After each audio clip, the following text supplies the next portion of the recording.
Hello everyone, Phoenix Knight here. Welcome to the channel, and welcome back to the Summer of Lovecraft.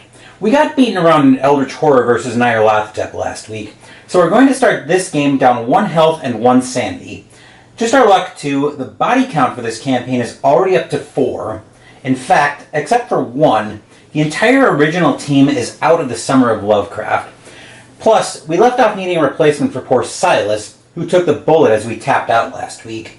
This week, Nyarlathotep is causing havoc in Arkham, and we're going to have to stop him in the second leg of the Summer of Lovecraft, Arkham Horror 2nd Edition. This week's game is about closing gates and trying to keep the Ancient Ones sealed away without letting things get too far out of control. We might also win if we end up having a final fight to the death against Nyarlathotep, but if we lose that fight, that will trigger a swap of the investigators. Anyway, enough yammering on that. Let's go meet the cast of characters, and first up will be the 2nd edition incarnation of Nyarlathotep. So here's the 2nd edition incarnation of Nyarlathotep. Once again, each Ancient One has a different combat modifier. Nyarlathotep's is -4. Magical resistance if we get into the final battle. So once again, for those of you who don't remember from other games in the Arkham files, if something has a resistance, that means that type of weapon gives you half of its normal bonus, whereas immunity, you don't get any of that. So in this case, we would have to deal with magical resistance against Nyarlathotep. Then each Ancient One has 2 different ways to modify the game. So at the start of the game, we have to add the 5 mask monsters to the cup. Except I have more than that since I now have absolutely everything for Arkham Horror 2nd Edition. And multiple mask monsters can be in play. So what they mean by a mask monster, let me see if I can get at one. Here we go.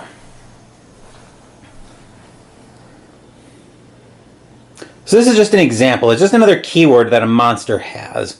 Mask monsters only come into play when Nyarlathotep is the Ancient One. So, again, Nyarlathotep being the Ancient One, we're going to have to deal with that.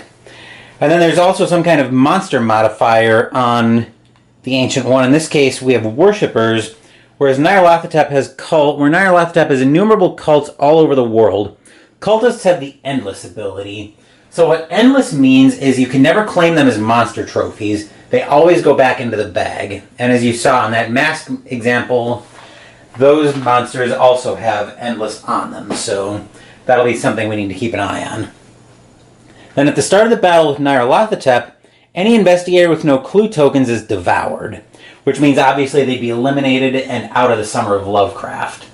The eliminated part would be more alarming because at that point we're down investigators on the way to losing the game. And then on the attack, attack over here. Each investigator must pass a lore +1 check or lose 1 clue token. Any investigator with no clue tokens left is devoured. This check's modifier decreases by 1 each turn. 0 the second, +0 the second turn, -1 the third, and so on and so forth. And we need 11 doom to wake him up. So we'll be adding doom when the gates open up. But anyway, that will do it for our look at Nyarlathotep. We're going to be playing with 2 heralds today, and one of them is going to have a flavor, is going to give us our Egyptian flavor. So we're going to be playing today with 2 heralds. We're going to be playing with the Lurker at the Threshold and our Egyptian flavor, the Dark Pharaoh. We've seen the Lurker at the Threshold before, but we'll just take a very quick skimming of this card. So at the start of the game, we'll shuffle the Reckoning and place it by the Herald sheet, except it's already in the card holder that I use. I've also got the Dark Pacts, which I'll go through more when we take them, and we've got a pool of power tokens. Rites of Magic. When we cast a spell, we can accept the Lurker of the Threshold's aid, reduce the sanity cost to 0 and automatically pass, but immediately take a pact of some kind. Then draw and resolve a Reckoning after that. Ever-present temptation at the start of any turn, which we'll do during the upkeep phase. The investigator may make a pact with the lurker, take a pact as well. Then each time a gate opens, we draw and resolve a reckoning, except for the gate that opens at the start of the game. And investigators get -1 to fight and the lore checks to close or seal gates. So the way I account for that is you'll hear me talking about gates very often, and I'll explain this a little bit later. But what I do is I just add 1 to the difficulty of the gate. So, for instance, say we have a 0 gate out.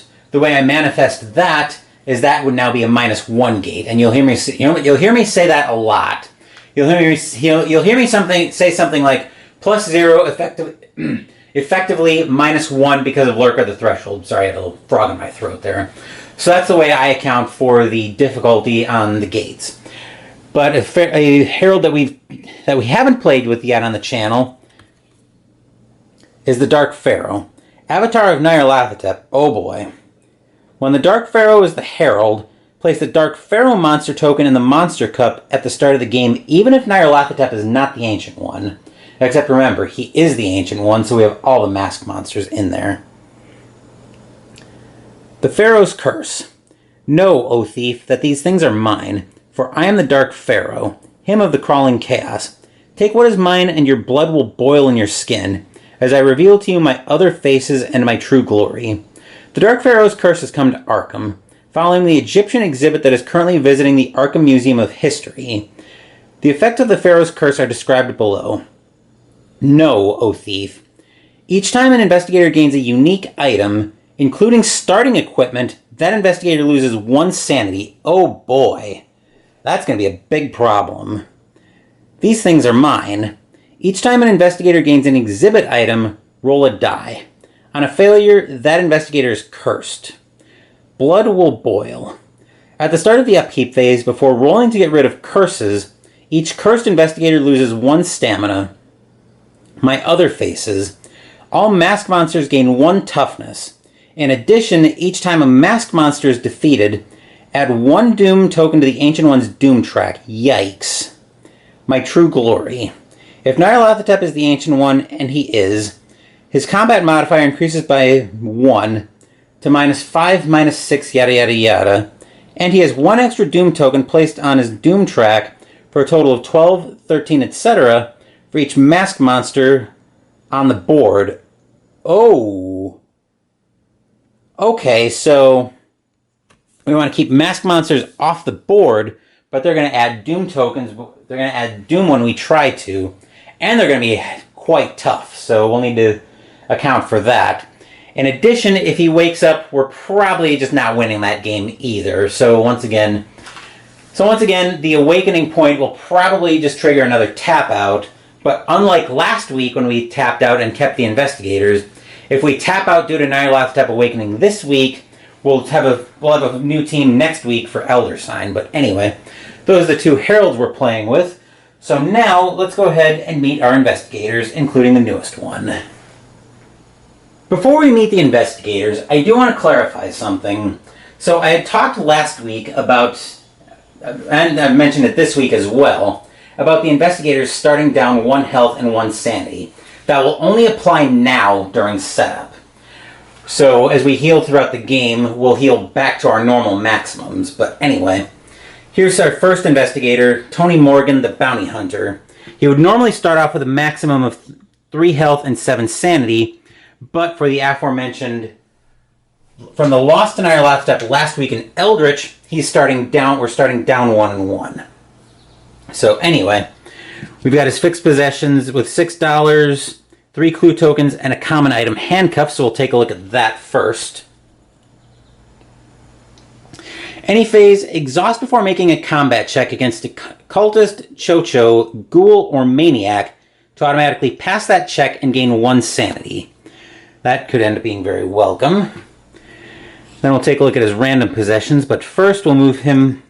There's his token, so he'll move over to St. Mary's Hospital. So I'm doing that off shot. And then for his special ability, he's got Clean Takedown. Any phase, Tony's monster trophies are worth 1 extra toughness each when spent, and blood money. Once per turn while in a street area, Tony may spend 1 monster trophy to gain money equal to that monster's toughness, which remember would be +1 because of clean takedown. So we'll take a quick look at Tony's personal story. The man behind the desk was cloaked in shadow. Only the glow of his cigar betrayed any hint as to his identity or his mood. His voice was cultured. He was an educated man, maybe foreign.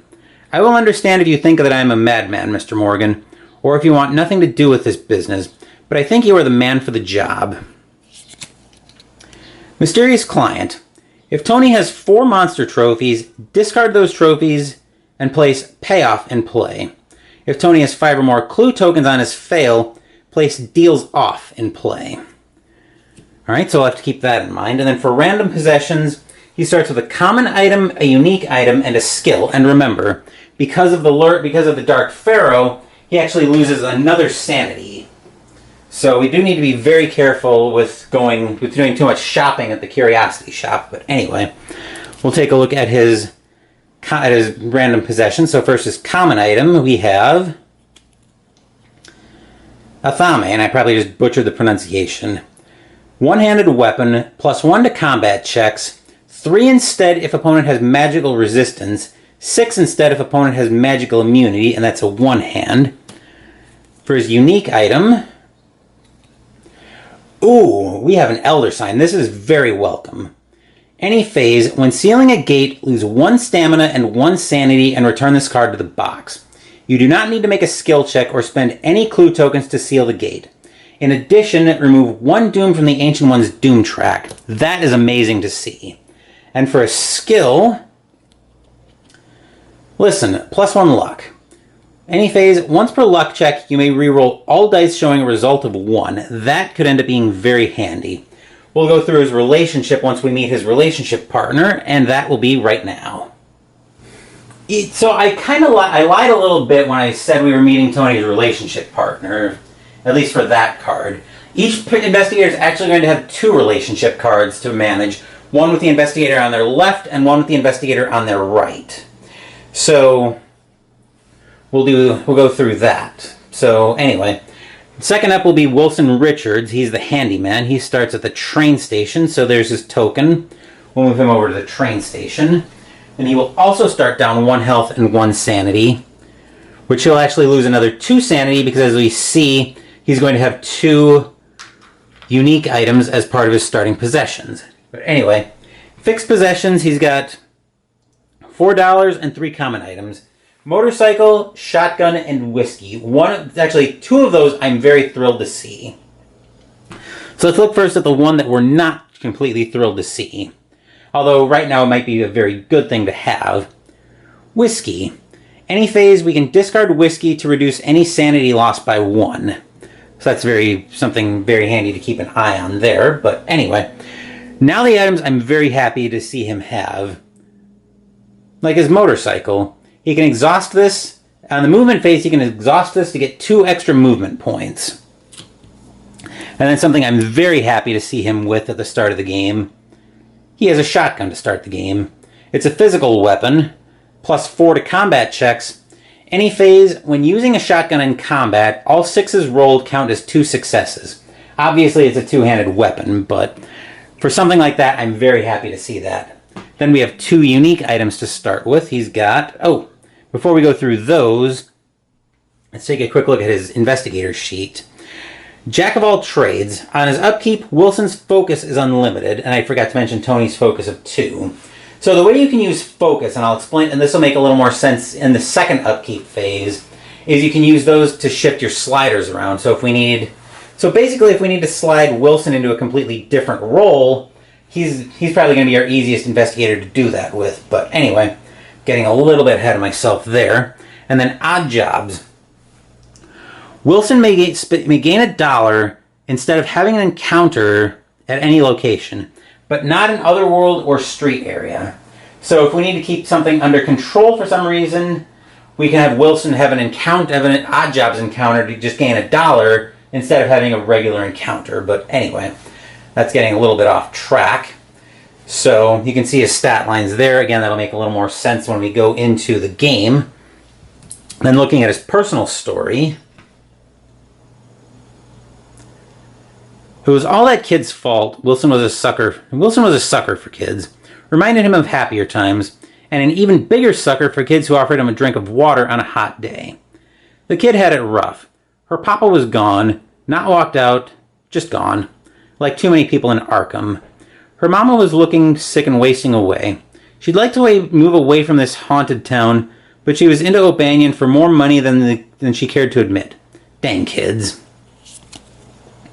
Heck of a job. Pass.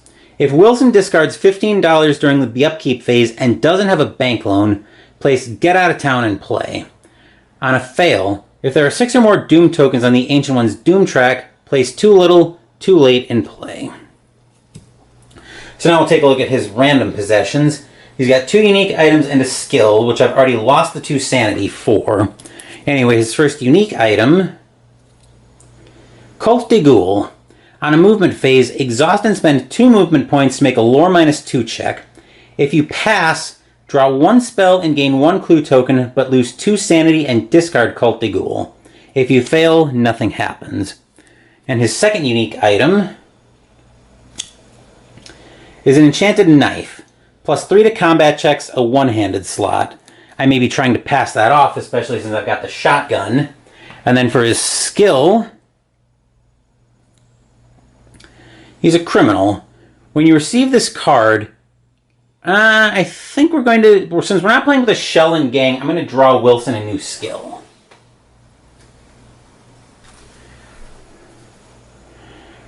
And then here, Psychology.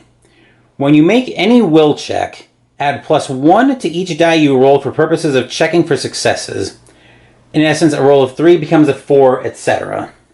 I wonder if that works for horror checks, because that's a type of will check, but I imagine it would be a different type of check. I'm just going to double check that real quick.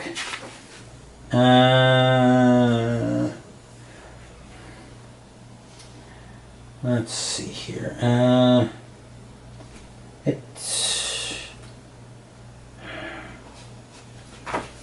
I don't actually think it counts as,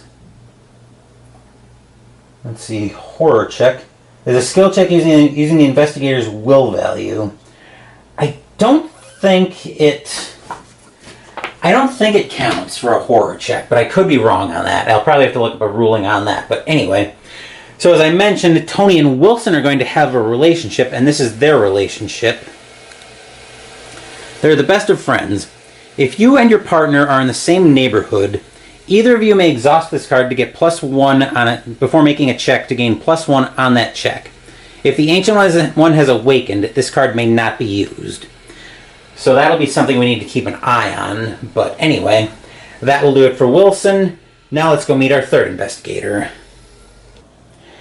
Our third investigator is the only investigator who wasn't wiped out from the original team for the Summer of Lovecraft. Charlie Kane, the politician. He normally starts off with a max of 4 health and 6 sanity. And I forgot to count out 1 health, but that's fine because we remember we're starting down 1 and 1. So there's the sanity that's coming off for Charlie. But anyway, so his home is in the administration building, which there's his token as well. So we'll move him over to the administration building, which is in Miskatonic University.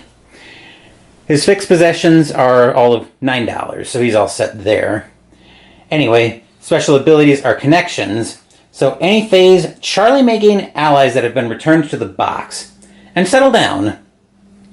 Any phase, Charlie may pay 2 clue tokens to prevent the terror level from increasing by 1.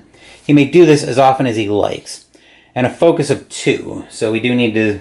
So that's his limit on shifting. But anyway, personal story up next. It's a nightmare. He'd seen it before, faced it, and lived to tell the tale. But he didn't have to like it. The awful slumbering of a dead god is one thing, but this, on top of it all... Please, Bonnie, say it ain't so. Didn't we just do this? Bonnie left his office and walked off with a shrug. Another election. Now, of all times.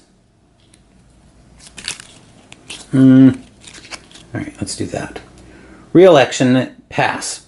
If Charlie is at the newspaper during the upkeep phase, he may spend $15 to place Cane for Arkham in play. Fail. If the terror level reaches 4 or higher, place Dark Times Ahead in play. So we need to keep an eye on the terror level.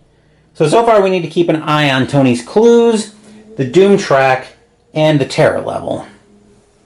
But anyway, random possessions. Charlie starts off with two common items, an ally, and a skill, and I didn't get the skill when I was setting up last night. But anyway, so common items up first. Charlie has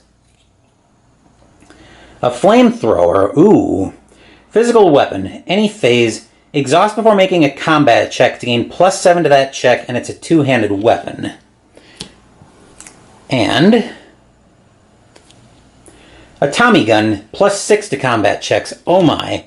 I think we're going to have to pass one. We're definitely going to be passing one of those off to Tony, since they're pretty close together. And then the ally Charlie has to start with is the messenger. +2 combat, +2 to combat checks, +2 to horror checks. Discard the messenger to avoid being devoured. So that's a friend he's got. And then the skill Charlie has is credit rating. Any phase, exhaust instead of spending $2. So he's got an effective start. He's got an effective dollars rating of 11, which means, well, I'll have to figure out his next couple of turns, but anyway, Charlie and Wilson's relationship card, they are courageous inspirations. Either you or your partner may exhaust this card before making a horror check to gain +1 to the check. So that's something to keep in mind there, but anyway, that will do it for Charlie. Now let's go meet Silas's replacement. With a focus on closing gates in this game, we probably needed to bring in a gate closer anyway, and I might have picked the best of the lot for that. But anyway, Silas's replacement is Akachi Onyeli, the shaman. Anyway, we'll start her down 1 and 1 as well from the loss to Nyarlathotep and Eldritch last week, and then we'll start her down another 1 because she does have a unique item as part of her starting possessions. So she has 5 health and 2 sanity. Anyway, her home is Ye Olde Magic Shop. There's her token, which will move over to the board, Ye Olde Magic Shop. So we've got the southern part of the board pretty well covered for starting investigators. Anyway, fixed possessions, $3 and a clue token. Skill sliders are here. I'll put those up here for the time being. Focus of 1. Then her special ability is Guardian of the Veil. Any phase, it costs Akachi 1 less clue token to seal gates. And Secret Rites, any phase, Akachi gains a +1 bonus to all skill checks to close or seal a gate. So she cancels out the lurker at the threshold. Anyway, in addition, Akachi may always seal gates regardless of other game effects. So when I talk about gates, I'm probably just going to stick with the effectively because of the lurker at the threshold notation. I'm not going to try to complicate it too much with Akachi in the equation, but anyway.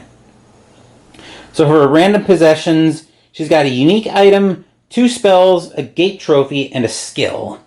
Now, the only thing I know about the gate trophy right now is it's a lurker gate because I see the purple back, but we'll get into that last. So let's take a look at her possessions first. For her unique item, she's got a Carcosan Page. Any phase, exhaust to either give 1 item to another willing investigator or receive 1 item from another willing investigator, regardless of whether or not you are in the same location. Oh my. So if we need to get an item quickly, which actually, we'll have to see what we do with the gate, but taking that Elder Sign might not be a terrible idea. Then for her first spell, Call Down the Storm. Casting modifier +1, sanity cost 1. Movement, cast and exhaust while in Arkham to add +2 to any combat check that takes place in your neighborhood until the end of the phase. It's a one-handed spell. And for her second spell, Feeding the Mind. Casting modifier -2, sanity cost 0. Upkeep, you may cast and exhaust, then spend up to 3 stamina. For each stamina sacrificed, gain 2 sanity. So it's a healing spell, basically. Then her skill, another +1 luck. When you spend a clue token to add to any luck check, add 1 extra bonus die. And then we'll look at her personal story before we get into the gate trophy.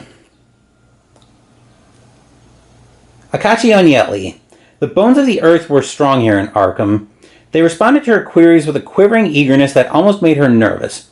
But she knew that this was an advantage that she couldn't afford to squander. She would need all of her power to face the old one. Bones of the earth. Pass. If Akachi has 3 gate trophies, place The Earth Speaks in play. Fail. If any investigator spends a gate trophy, place The Earth's Anger in play. And then we'll take a look at her gate trophy. She has the Plateau of Leng, which is a -1, effectively -2 because of the lurker, but Akachi brings it back to -1. And it's a health gate. So the way these work is if you would try to close the gate and fail, you would lose a health to fail that. So basically that's a gate trophy we can't spend until we get 3. And then we've got 2 relationship cards to reveal. So first up, Akachi's relationship with Charlie. She and Charlie are practitioners of the art. Whenever you or your partner casts a spell, either or both of you may contribute toward paying the sanity cost.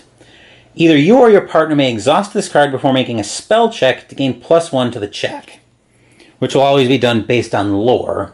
And then Akachi has a relationship with Tony. Those two, world ain't big enough for us.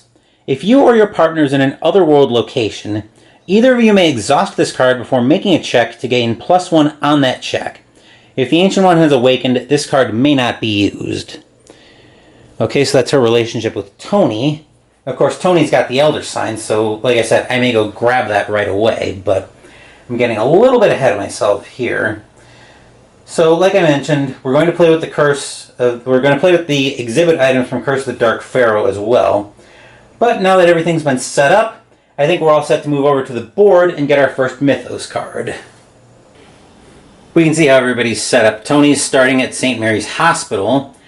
Wilson's up here at the train station. Charlie's at the administration building. And Akachi is down in Ye Old Magic Shop. So actually, she's not that far away from Tony. There might not be a need for the Carcosan page to go get that Elder Sign from him that way. But anyway, let's have our first Mythos card. And the only one we can't start the game with is a rumor. Which this isn't a rumor. So we got our first gate at the Unvisited Isle. I'll shortcut it a little bit. The clue will move to the Science Building. We'll go into our gate bag.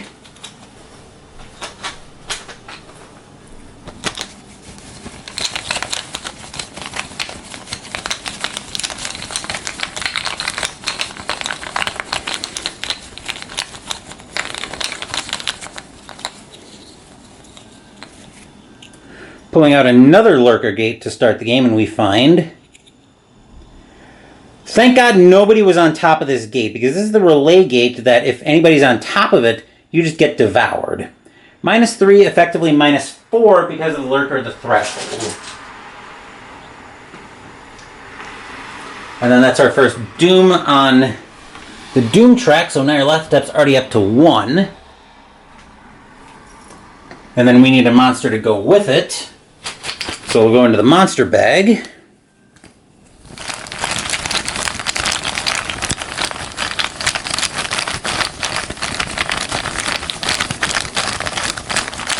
Dig deep. We'll find this monster, and we find a flying polyp. Oh joy. +0 to try to sneak past. It's a hexagon monster. And we flip it over here to find Physical Resistance, Nightmarish 1, and Overwhelming 1.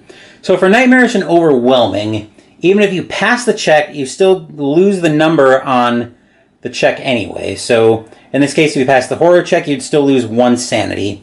If you pass the combat check, you'd still lose 1 health. Speaking of the combat and horror checks, or -2 on the horror check, or lose 4 sanity. Yikes, this is a nasty monster to start the game with. -3 on the combat check, or lose 3 health. 3 toughness to kill it. That is going to be a big problem. Thankfully, it's not going to be much of a problem for long, because I kind of cheated and looked at the card a little bit. But anyway. Clue appears at the science building. Hexagon moves on white. Slash, triangle, and star move on black. So we'll take the monster. He is a hexagon, moves out to the streets, finds nobody there. So the flying polyp moves straight into the sky. That's kind of a relief. Eccentric opens doors. An environment urban. Investigators who end their movement in the French Hill streets may discard 1 gate trophy to draw 1 unique item. Now, that's in the French Hill streets, so that's down here. If an investigator spends a gate trophy, so it's saying discard, it's just saying discard. I don't know if that probably wouldn't fail Akachi's personal story. I think it would have to say spend on there, but anyway, that will do it for the Mythos phase. So our game is ready to start, and we'll drop back over to the investigators for our first upkeep phase.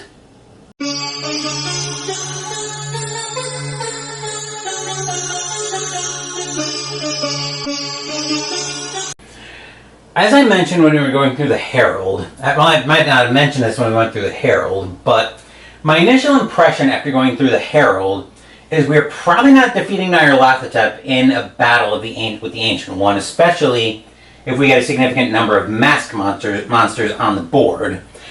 So I think the way we're probably going to have to win this game is via gates. I'm trying to either get 6 seals on the board, or clear the board and have at least 4 gate trophies, and I think that's how that works.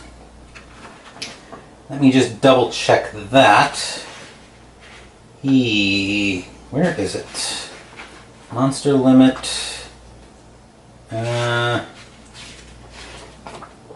Ancient One Awakens, that's not what I want. Final Battle is not what I want either. Mythos. Well, here we go. Either close the gates, close the last open gate on the board so there are no current open gates, equal to or greater than the number of players. Gate trophies do include the one just awarded for closing the last gate, but don't include any trophies the investigators have spent. Okay. So, yeah, we can winning via gates means we can either win by sealing 6 gates, or getting 4 closed, or getting 4 trophies and having no gates on the board. We actually have a head start on that right now, thanks to Akachi's starting possession of 1 gate trophy. So, making a beeline to try to go close Relay right away might not be a terrible idea. Sending Tony to do it, however, would be a terrible idea, seeing he only has 1 sanity left right now. So, I think the plan here could be to give that Elder Sign to Akachi, and then send her up to Relay, because I'm looking ahead, but she can get up there if I set her sliders right.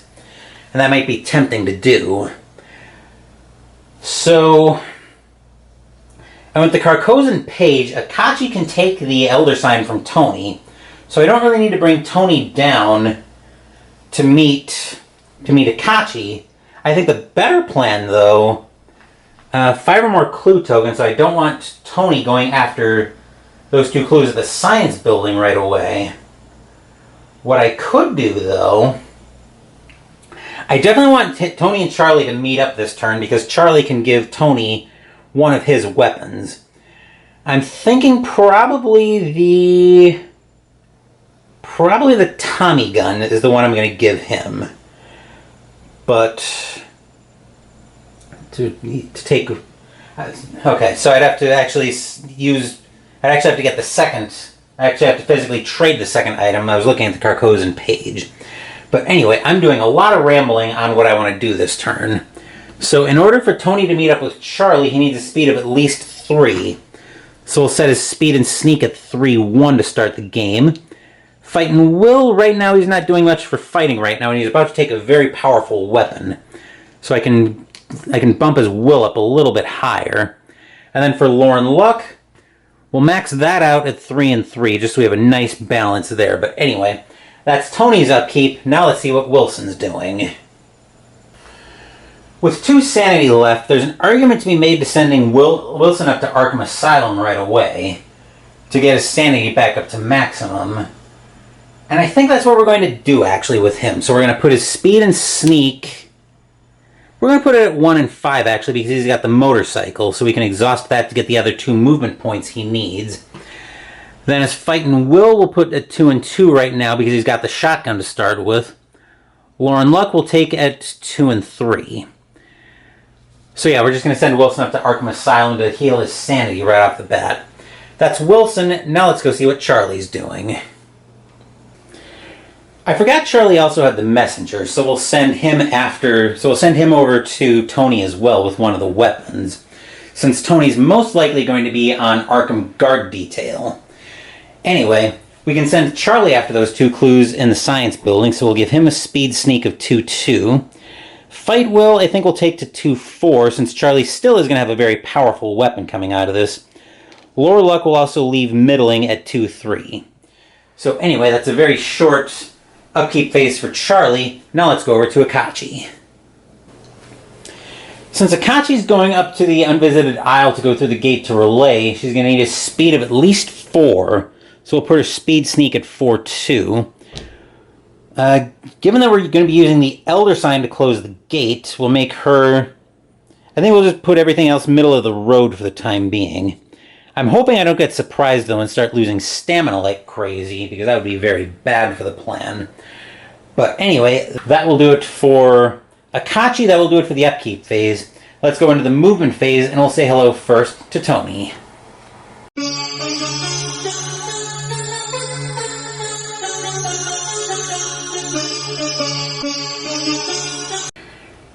Everybody's going to a destination along this side of the board, and we can manage to get everybody in one shot, and most of the way to an up-top shot. But anyway, Tony is going to be going first. He's going to move 1, 2, 3 to the administration building. He'll say hello to Charlie.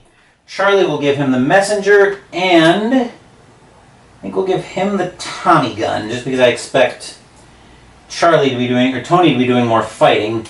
But so... And then we'll give Charlie the Athame so that he can still defend himself as well.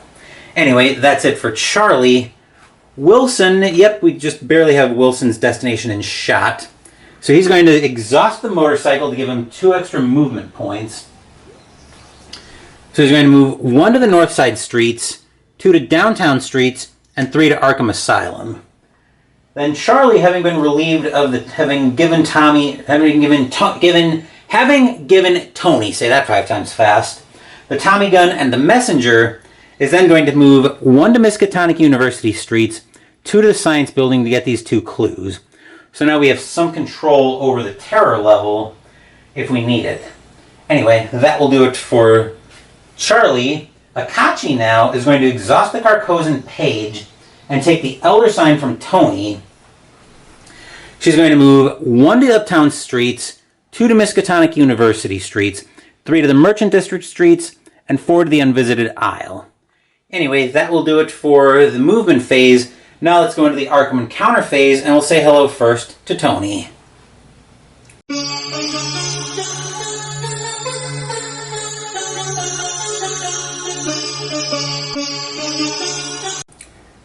There is text on the administration building which says classes.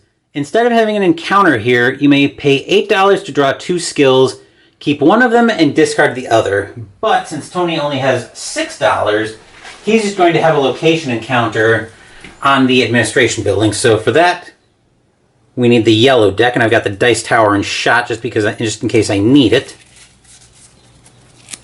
Give this a quick shuffle.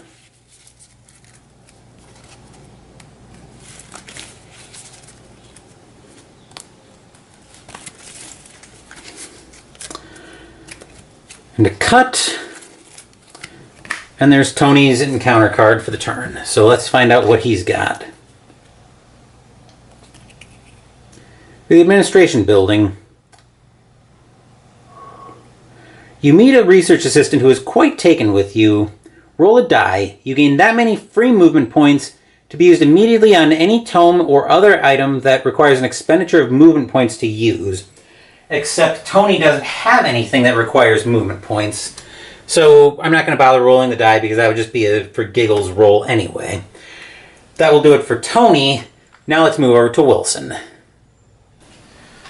Wilson's going to spend $2 to go back up to full sanity. $2 for 3 sanity seems like a pretty good deal. So now he's overcome the sanity half of the penalty for the loss to Nyarlathotep and Eldritch. But anyway, that will do it for Wilson with a very short encounter phase, Arkham encounter phase. Now let's move over to Charlie. We have both Charlie and Akachi in shot, although Akachi won't be staying for much longer. Yellow deck once again for Charlie, since he's in the science building this time. That's also got text on it. Instead of having an encounter here, you may spend 5 toughness worth of monster trophies or a gate to gain 2 clues. Remember, we can't spend gate trophies until Akachi has 3.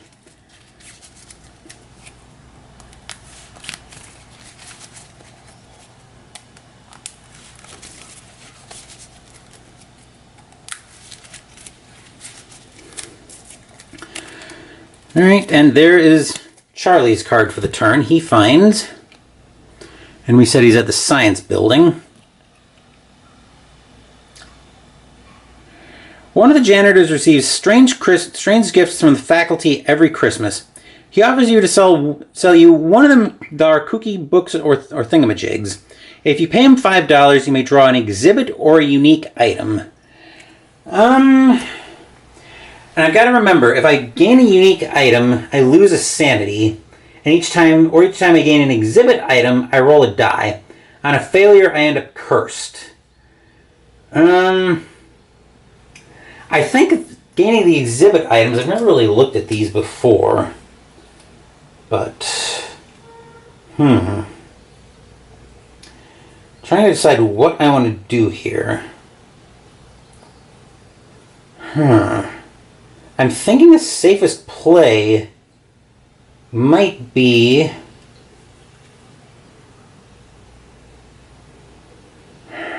do I really trust my luck to not get cursed this early? Charlie's sanity is a little bit hurting as it is, but I think we are going to pay the $5 to get a unique item, but he's going to lose 1 sanity for that.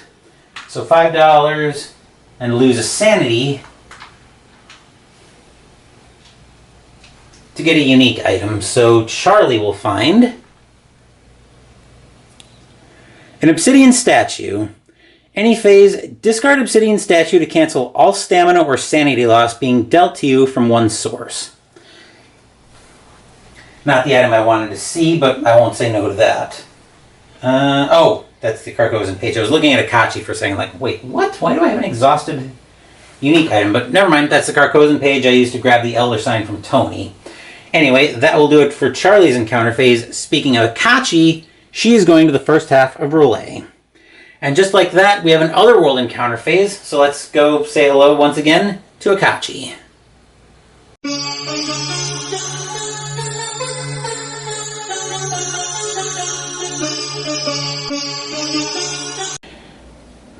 I was going to leave the investigators standing up and only tip them down when they're delayed, but I don't like how the shot's turning out with them stood up like that, so I'm just going to tip them down, and I'll use these brass-backed exhausted tokens from LCG Tokens to mark when an investigator is delayed. Link to their Etsy store will be in the description down below. I actually bought those tokens with Eldritch Horror in mind. Technically, they're for the card game, for Arkham Horror, the card game, but I think they've got enough cross-application that I can use them in these various games in the Arkham files. But anyway, getting a little bit off topic, Akachi is about to have an Otherworld encounter. So she starts off in the first half of the Otherworld, in this case Relay. Then she'll move into the second half, then she'll go back to a Relay location on the board. You can tell what colors you need by the colors in the upper right. So for Akachi, we need a red or a yellow.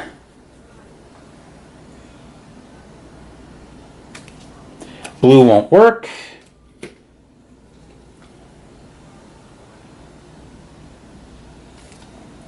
Red will work, and then we look for the other world in question. So we find Relay.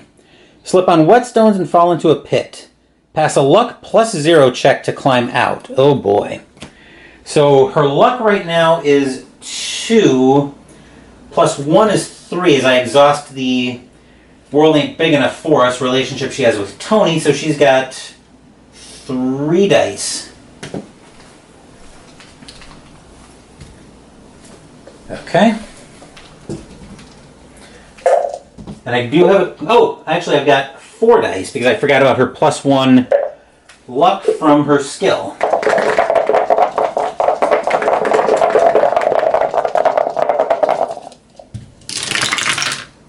And Akachi manages to climb out, so she won't be delayed for her next turn. But anyway, that will do it for the Otherworld encounter phase. Now let's move back up top for the Mythos phase.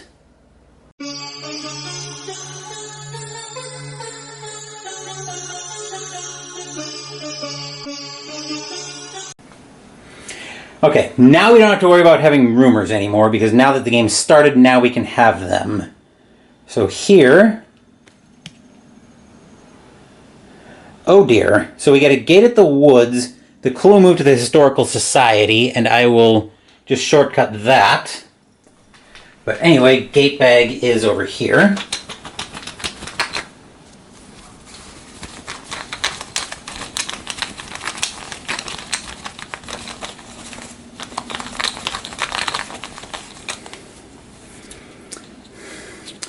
Regular gate this time.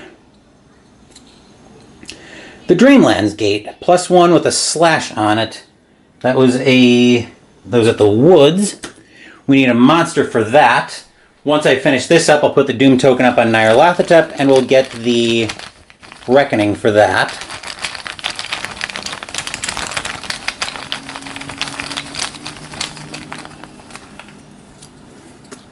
Ugh. Find a, what is that, a Wailing Writher, -3 to sneak past. Gross. And it's a yellow monster, so it won't move. What's the dimensional symbol? Diamond.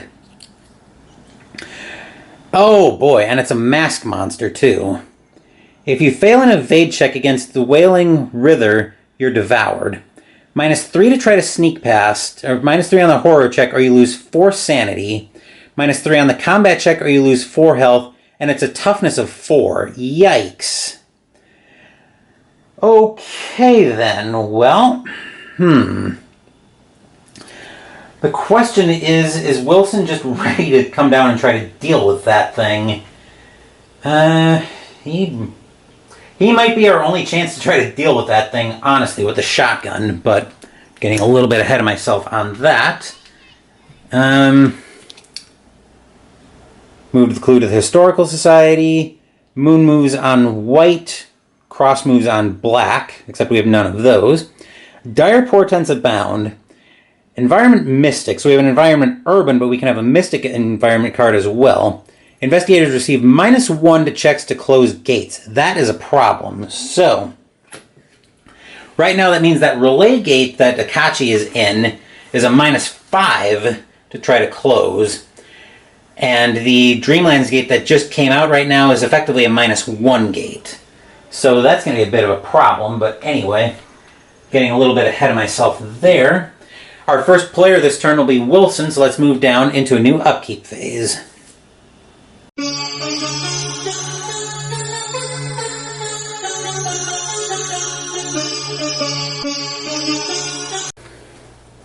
I almost forgot about the Reckoning, so before we go any further, we need our Reckoning deck.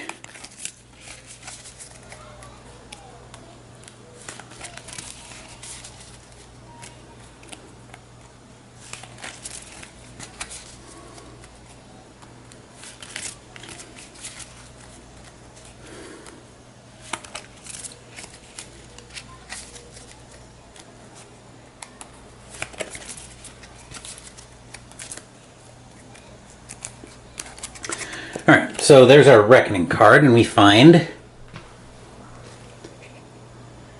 the body is a temple. Each investigator with a soul pact loses 2 stamina. Fortunately, nobody has a soul pact right now. That won't, I can pretty much guarantee you that is not likely to last for this game. But anyway, Wilson's motorcycle will refresh, and it might end up being a big part of our plan this turn to try to get rid of that Wailing Ritter. It's a -3 and a -3.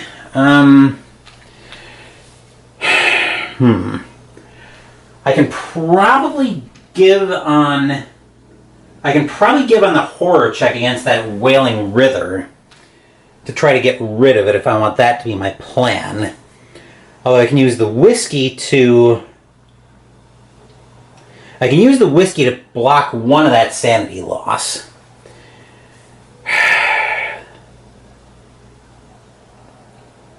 So I guess that might end up having to be the plan, actually. I would need a speed of 1, 2, 3, 4. I would need a speed of 5 to get down to... I would need a speed of 5 to get down to the woods. And that sends another investigator into a gate, which, if the primary plan is going to be to win through gates, that might not be a terrible idea. So, remembering that Wilson's got unlimited focus, I think we have to take an opportunity to try to get rid of that thing. So, we're going to bump his fight and will up to 4-0.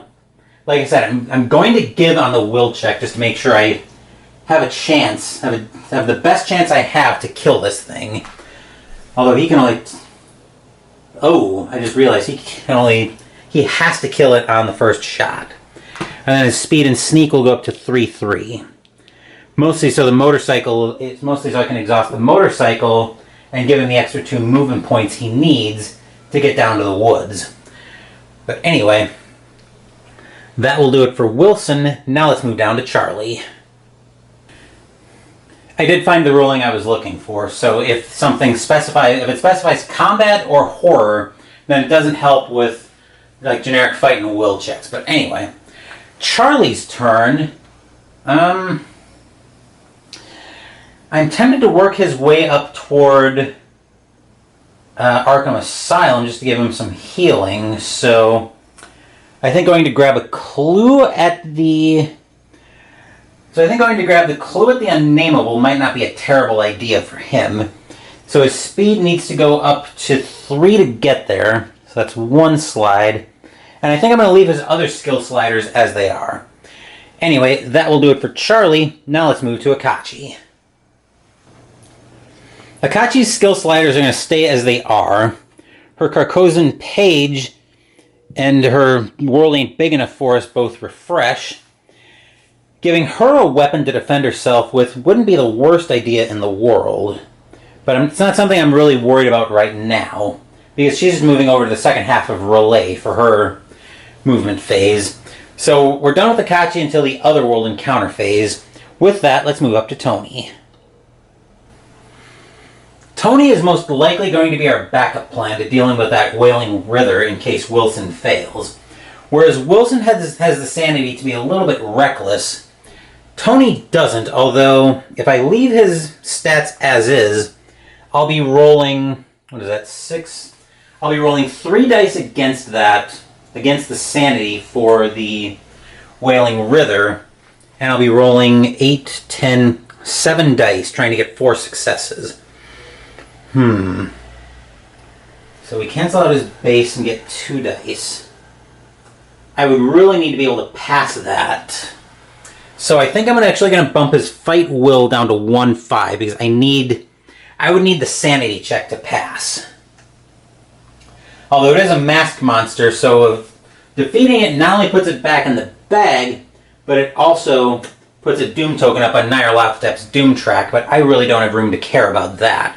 I just need to get that thing off the board. But if Wilson's able to kill that... 1, 2, 3, 4. So I'm preparing 1 slider in case Wilson isn't able to kill that Wailing Ritter. I'm going to make his other focus move his speed sneak up to 4-0. Actually, wait a second. That's very dumb. Because if I do that, then Tony's personal story fails. I can have him grab one more clue. Maybe I'll send him over. I'll send him over to the Silver Twilight Lodge to grab the clue there. But, actually, you know what I'm going to do? I am going to actually adjust his slider up to 4-0. That way, if Wilson kills that Riddler, I can send Tony up to Arkham Asylum to get his sanity back. If Wilson doesn't, I can send Tony down to the woods to try to take out that Wailing Riddler. But anyway, let's move back over to the board now that we're done with the upkeep phase, and go say hello first to Wilson.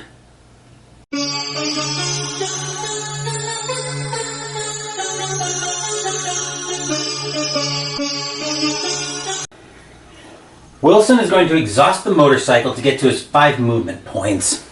Then he's going to move 1 to downtown streets, 2 to Merchant District streets, 3 to Miskatonic University streets, 4 to Uptown streets, and 5 to the Wailing Riddler, where he's going to try to fight that thing. So we'll zoom in. Let's zoom in on Wilson.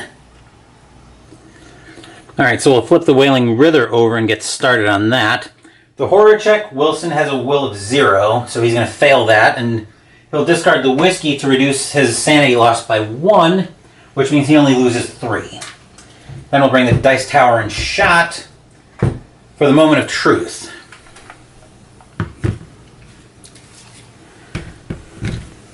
So Wilson has a fight of 4, plus 4 from the shotgun is 8, minus 3 is 5, and 6s count for 2 successes. Unfortunately, Wilson's only going to have 1 shot at this because he's only got 4 stamina.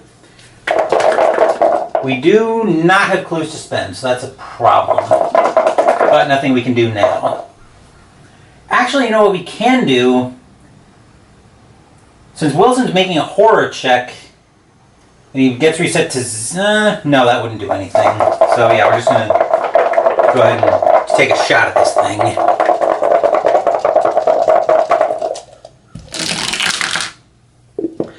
A 6 of 5. That's 2 successes. Unfortunately, he's going to come up. Yeah, I gotta remember mask monsters are +1 toughness. Yeah, so Wilson actually does fail that, which means he loses 4. Do we have anything we can do for that? Tony had to leave. Tony isn't in the neighborhood because it's not his turn yet. And he's going to come up 1. Yeah, he's going to come up 1 toughness short of being able to kill that thing, which is very unfortunate. So he's going to go to St. Mary's Hospital. He'll get healed to full stamina, but he will get an injury condition. So Wilson's injury condition. Jinxed. -1 luck. You can't spend more than 2 clues to add to any luck check. If you ever gain another jinxed card, you're devoured. So I guess I know where I'm bringing Tony next turn. Or where I'm bringing Tony on his turn, but anyway. That will do it for Tony. Now let's move the dice tower out of shot and head over to Charlie. Slight change of plans, actually. So I was looking at Charlie again as I was setting the camera up for the next shot, and I realized he might be able to take a shot at this thing as well. Although Tony's probably still going to be our best backup plan. And I've got Tony in shot, so if Charlie fails this, I'm probably going to just do Tony right here, since he's in shot. If not, we'll move over to Akachi. But if we do the shot slightly out of order, I'll explain what I'm doing before that. So anyway, Charlie is going to move 1 to Miskatonic University streets, 2 to Uptown streets, and 3 into the woods. And we'll bring the dice tower right back into shot. That is a will of 4. He's got a will of 4, -3 is 1. I've got something of a plan here, but we'll see how this works out.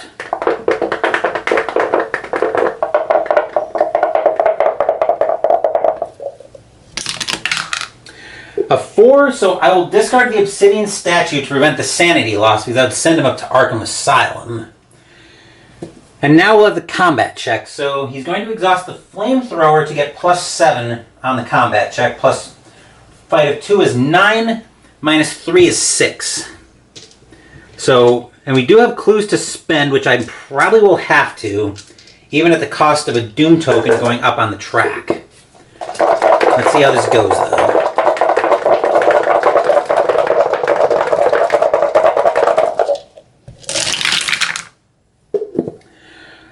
One, two, three, and I will spend a clue.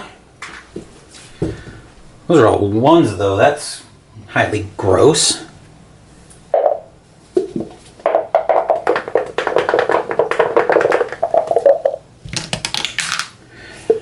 His other clue. This needs to be a pass, Charlie. Come on. We'll roll the 4 this time.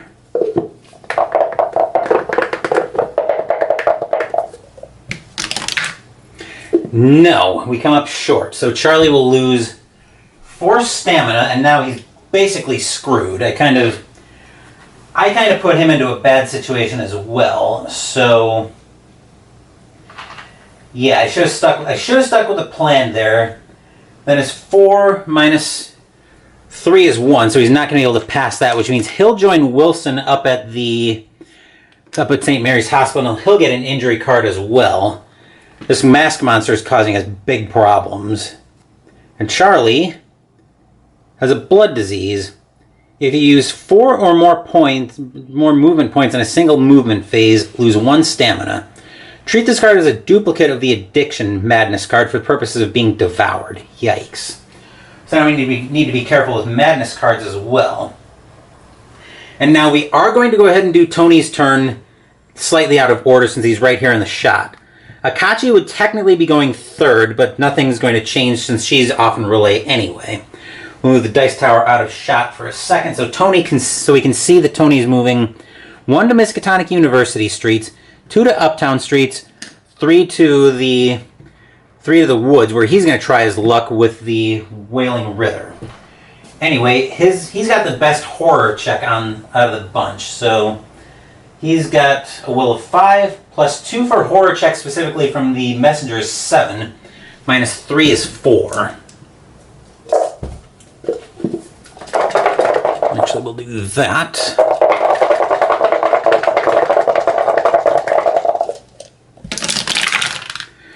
Alright, so he passes, which means he doesn't eat any sanity loss.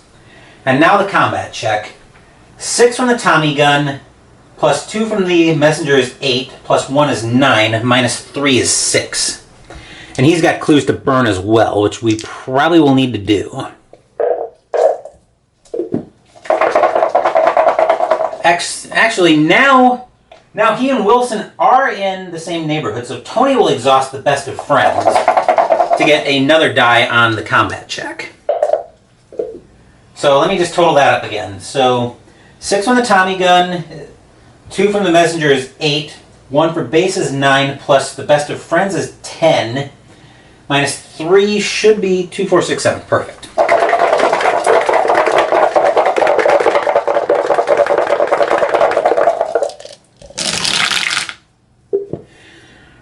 Alright, well, we will start spending clues. I'll get the successes out of there since I don't want to re-roll those for, shall we say, obvious reasons.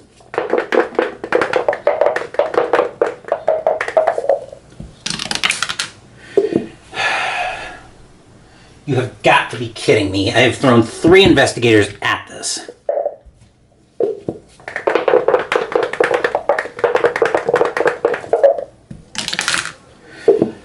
Don't tell me this is how this is going to end up.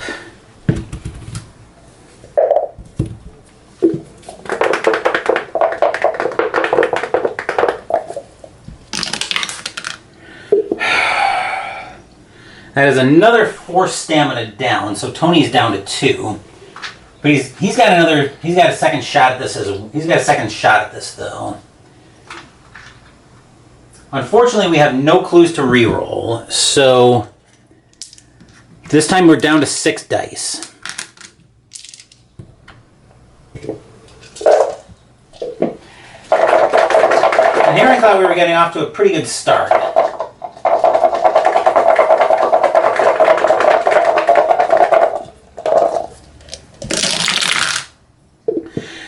Yeah! So we're going to have a very short Arkham encounter phase. Tony Tainted, -1 will, and you can't spend more than 2 clue tokens to add to any will check. If you ever gain another tainted card, you're devoured. Joy, joy. That just went really haywire in a hurry, but anyway, that will do it for Tony. Now let's go to Akachi. Akachi's movement phase, blink, and you miss it. She just moves over to the second half of her relay. Anyway, that will do it for Akachi. That will do it for the movement phase. For the Arkham encounter phase, I'm going to double check this, but since Wilson, Charlie, and Tony all ended up with injury conditions, I don't think they have encounters in this phase. Let me double check that real quick.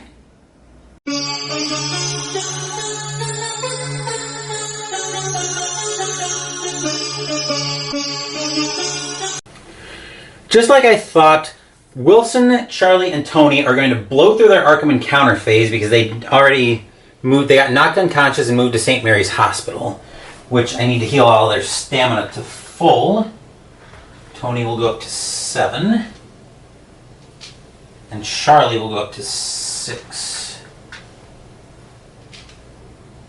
Okay. So anyway, that will do it for them, and Akachi is in relay, so let's actually go to the Otherworld encounter phase, and we'll pay a visit to Akachi.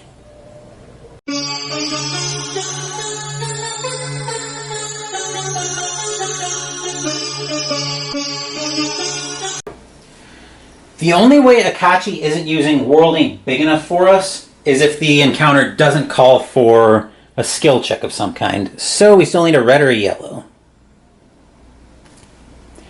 Yellow and relay. Uh-oh.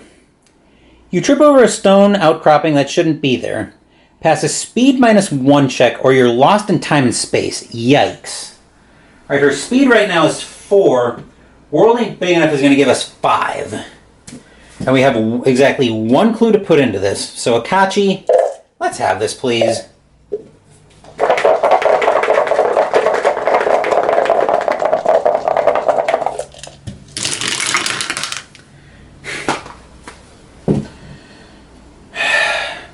Actually, we should have...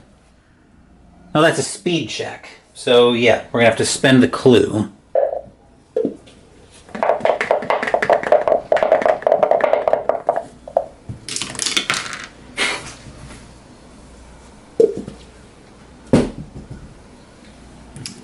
Akachi is lost in time and space. Fantastic. Well, that couldn't have gone much worse if I tried. 3 investigators knocked unconscious, and the 4th lost in time and space. Oh joy, what a fun turn.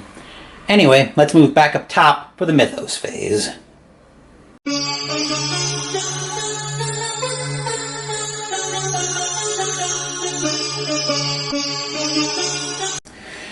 Mythos card.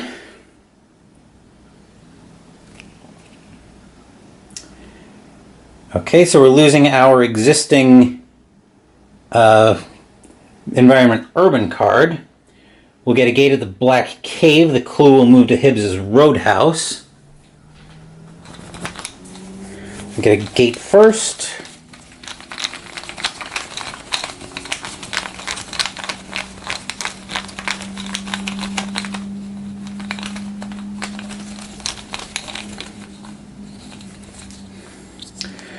Normal gate. Another dimension. +0, effectively -2 because of the lurker and dire portents. So that's at the Black Cave. We'll need a monster to go with it.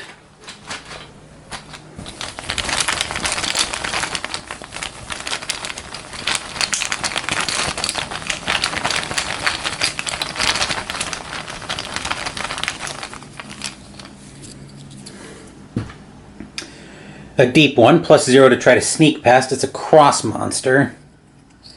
It's aquatic, but we're not playing with any aquatic tendencies.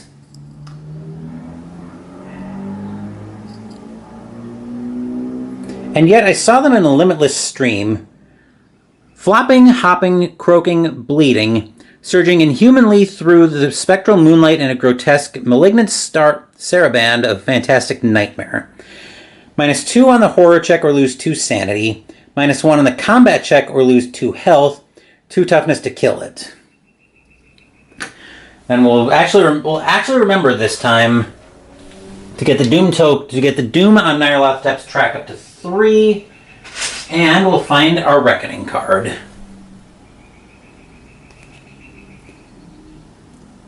Through the threshold, every investigator in Arkham with 1 or more power is drawn through the closest open gate. His choice if there's a tie. Except we have nobody with power on the board right now. So that's all handled. We moved the clue to Hibbs's Roadhouse. Moon moves on white, Cross moves on black, so the deep one moves up to the Rivertown streets. And of course the Wailing Rither is still very much immobile, but anyway. So our new environment, urban. Investigators who end their movement in the downtown streets may spend $5 or 2 clue tokens to draw the top 3 cards of the spell deck, choose 1 to keep, and discard the rest. So this activity moves to the downtown streets. We lose that urban card, and now we've got a new one. But anyway, that will do it for what turned out to be a very catastrophic turn. So now we're into a new upkeep phase, and Charlie is our first player.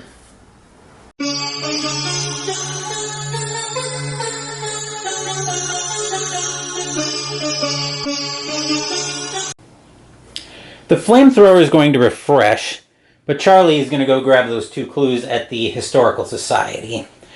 So his sliders are pretty much good as they are. Anyway, that will do it for Charlie. We'll skip over Akachi because she's lost in time and space. She'll come back at the next upkeep phase. So let's move up to Tony. We need that Wailing Rither to go toodaloo pretty badly. So I might actually pass the messenger over to Wilson so that he can have the better shot at it. Because I think the shotgun is probably how we're getting rid of that thing.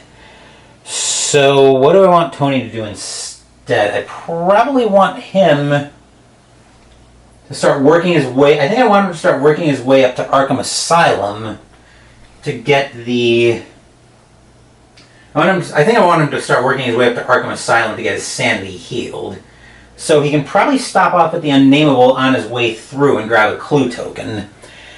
Anyway, that will do it. So his sliders, I think, are good as is.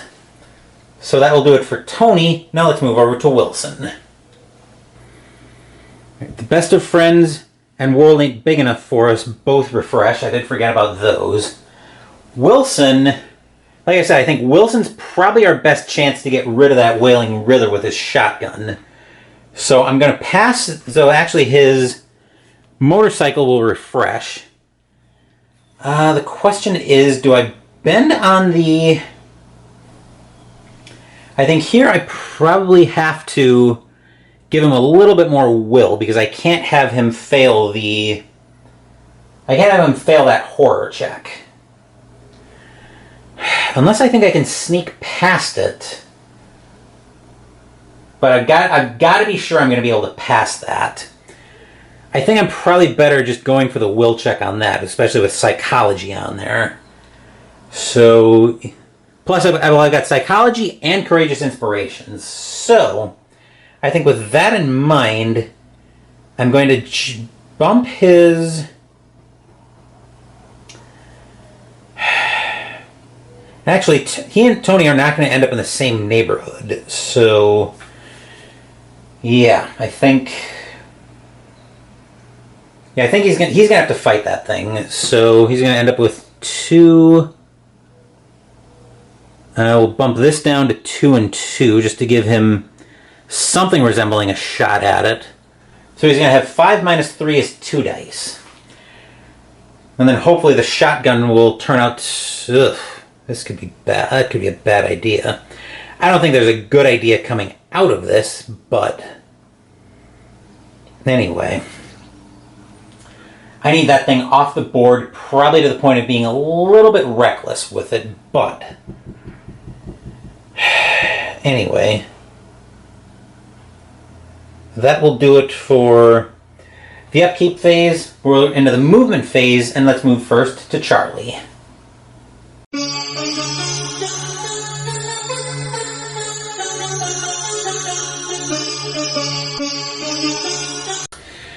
Okay, we've got everybody everybody relevant to this movement phase in shot. Remember, Akachi's lost in time and space, so she's lost her turn. Charlie is going to move 1 to Uptown Streets, 2 to South Side, 3 to Historical Society, and grab these 2 clues. Then again, Akachi skipped over because she's lost in time and space. Tony, with a speed of 4, is going to move 1 to Uptown Streets, 2 to Miskatonic University Streets, 3 to Merchant District, and 4 to the Unnameable, where he'll grab that clue. Then Wilson is going to move 1. Actually, he might have a decent shot at sneaking past it, actually, but I didn't adjust his sliders for that. 1 to Uptown Streets, 2 to the woods. Let's not have a repeat here. Oh, I forgot to pass over the messenger. I was meaning to do that before Tony left. So, he's got a will of 4. We'll give Courageous Inspirations for 5. Minus 3 is 2. But remember, when we make a will check, we add +1 to each die for purposes of checking for successes. I think that's what I was looking for, to make sure it adds to horror checks, and yes, it does. There's a 6, so we passed that. Now for the combat check. So we're using the shotgun for 4, +2 is 6, actually +2 from the messenger as well is 8, minus 3 is 5. And with the shotgun, 6s count for 2 successes. Wilson, we have got to have this.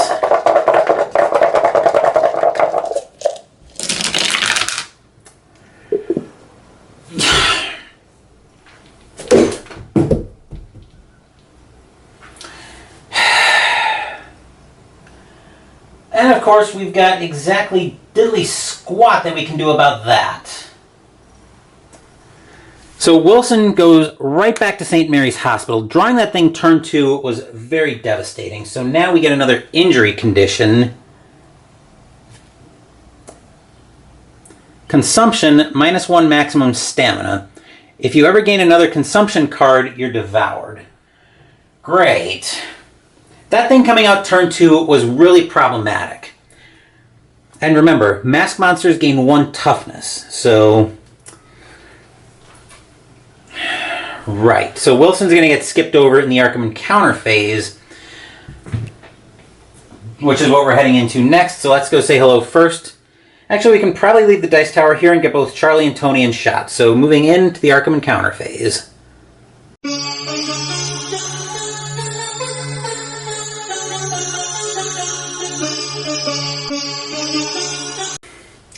So this is going to be a quick Arkham Encounter phase. We'll start off with Charlie at the Historical Society, which is...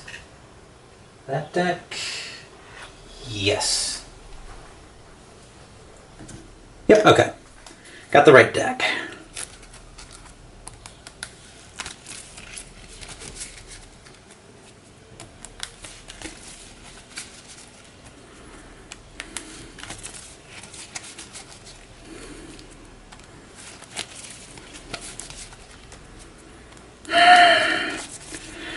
I'm thinking the plan is going to be to prepare to get Wilson out of this game.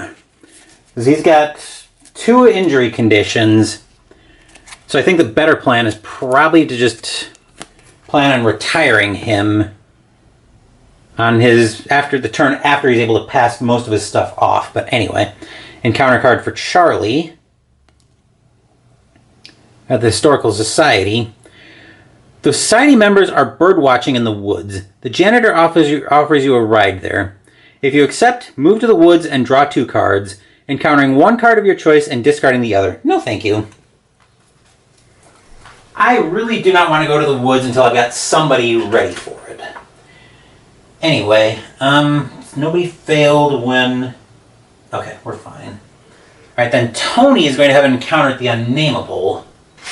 So that's the green deck. This deck right here.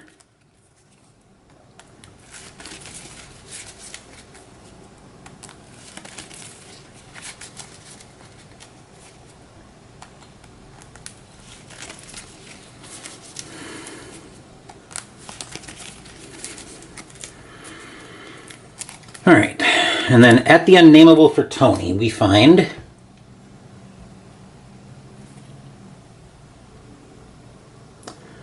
luck finds those who need it. If your luck is 1 or lower, you find a lucky penny between the floorboards. You may search the skill deck and take the luck card. Tony's luck is 3, so he doesn't get that luck skill. Not that he would be able to get it anyway, because his luck bottoms out at 3. Anyway, that will do it for Tony. Wilson gets skipped over because he got knocked unconscious again.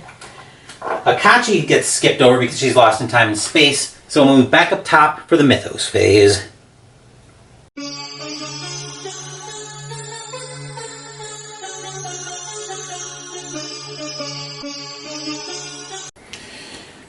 Mythos card, please. We find a gate at the unnameable. Just when things couldn't seem to go from, just when things are going from bad to worse.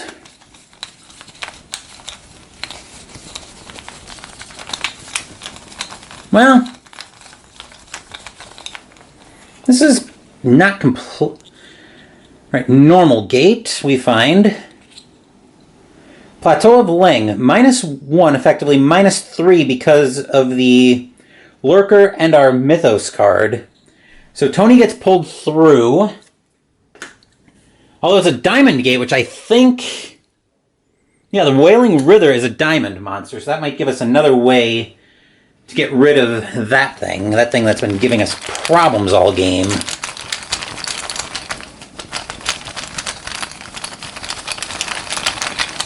Our monster there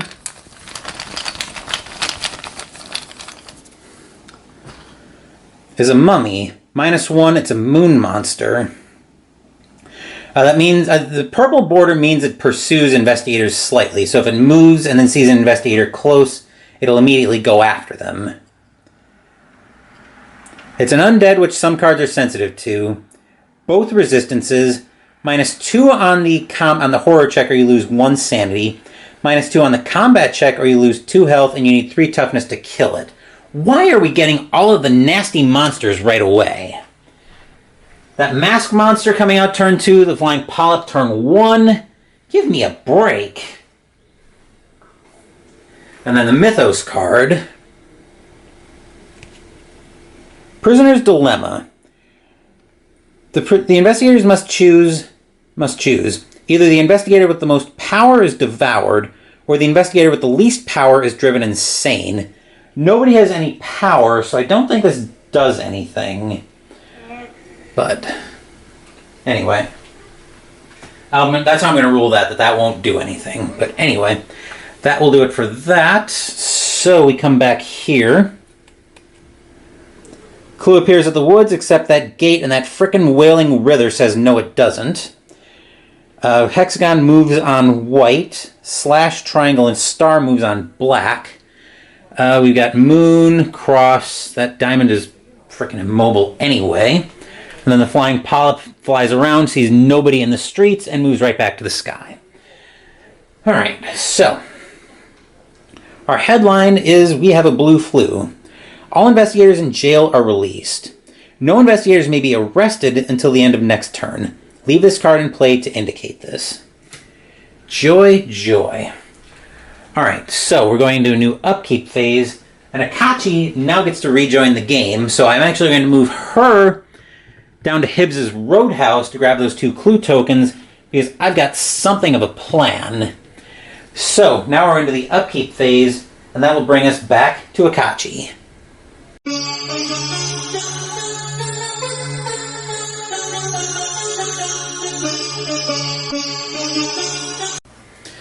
Tony got sucked through a gate, but Akachi is also going to go, she's going to go right back to Relay. The question is, do I have enough movement speed to get her back there?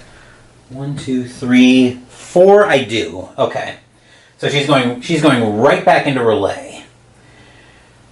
Because we're starting to get to that point right now where we need to start getting these gates under control.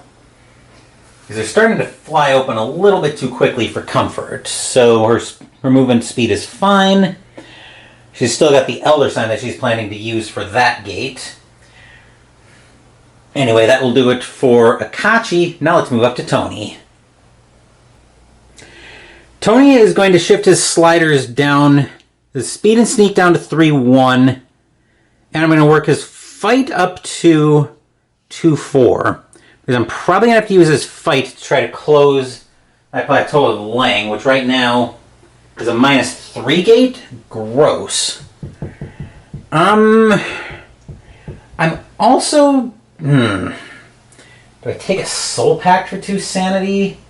I might have to, because being lost in time and space right now would almost certainly be catastrophic. So I'm going to take a soul pact so I can heal his sanity back to full. Normally I'd also drain it immediately, but I tend to do this more when I'm coming out of...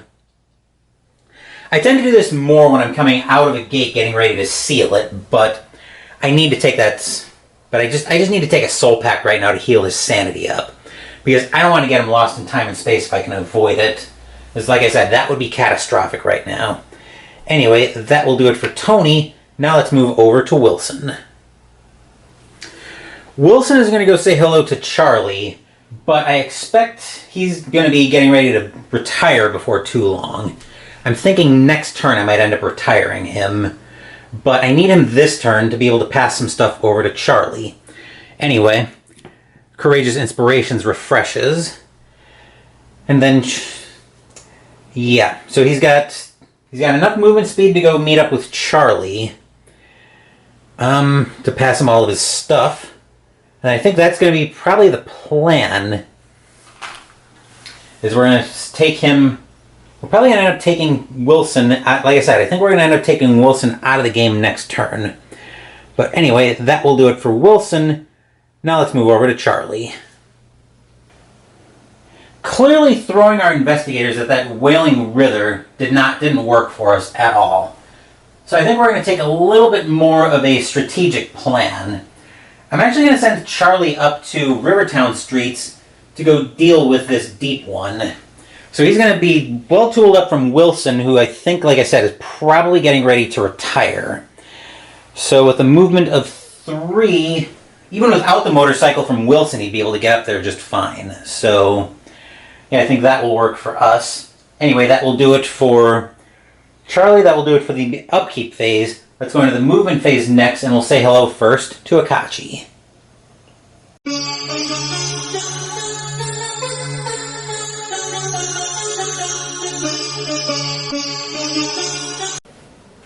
It should probably be welcome back to the game, Akachi, but minor details aside. She'll move 1 to the Easttown streets, 2 to Downtown streets, 3 to Merchant District streets, and 4th right back to the Unvisited Isle where she's going back into Relay. Anyway, that will do it for Akachi. Nice and uneventful movement phase for her. Now let's go say hello to Tony. I would have given Tony an exhausted token during when he got pulled through the gate, but he got pulled through during the Mythos phase, so he actually just basically gets to stand up and shed that. Nice and uneventful movement phase for Tony. Now let's go say hello to Wilson. Wilson's actually going to... okay, I just realized that Charlie actually doesn't need to spend the motorcycle, so what Wilson's going to do is Wilson's going to exhaust the motorcycle to get 2 more movement points to get up to a total of 5. He's going to move 1 to the Uptown streets, 2 to Southside streets, 3 to the Historical Society to say hello to Charlie, where he's going to give him almost everything he's got. So he's going to give him the motorcycle, which comes to Charlie exhausted because Wilson already used it, the shotgun, and the Cult de Ghoul in case Charlie wants to do some reading, plus the messenger for combat. I think the ultimate destination for that stuff is probably Tony, but or maybe a replacement for Wilson, but I'm thinking out loud. Just so Wilson isn't completely defenseless, I'm going to trade Charlie the Athame.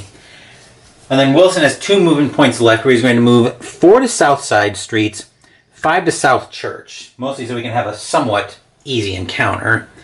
Then Charlie will adjust the camera slightly so we can get his destination in shot.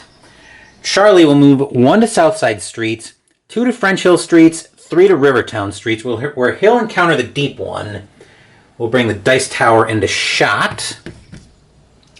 And we'll flip over the deep one to see that it's a -2 on the combat check or lose 2 sanity. So his will is 4, plus 2 from the messenger is 6, plus 1 from courageous inspirations is 7, -2 is 5. Unfortunately, Charlie needs to have this or he's going to Arkham Asylum.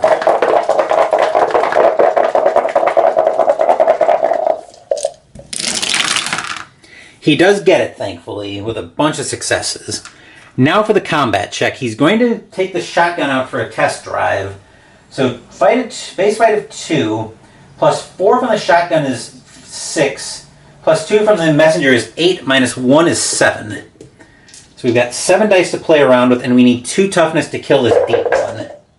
2, 4, 6, 7, yep.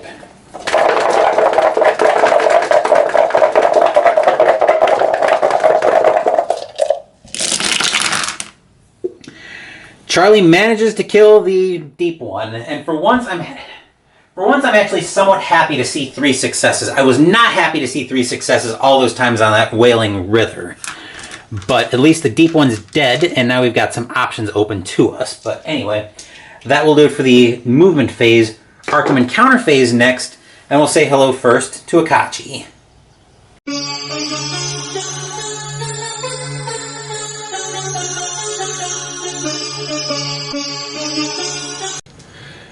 Just as quickly as we said hello to Akachi, we'll say toodaloo to her as she moves up to Relay. Nice and quick for her Arkham Encounter phase. Tony's will be equally quick because we'll be skipping over him for the same reason. So now let's drop down to Wilson at South Church. Right back into the brown deck we go. So we'll give this a quick shuffle. Preferably without destroying the cards, because this has been very expensive to get a hold of.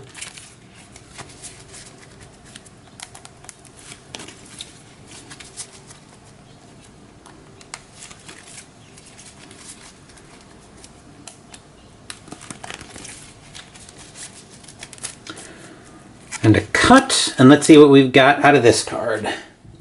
We find we're at South Church.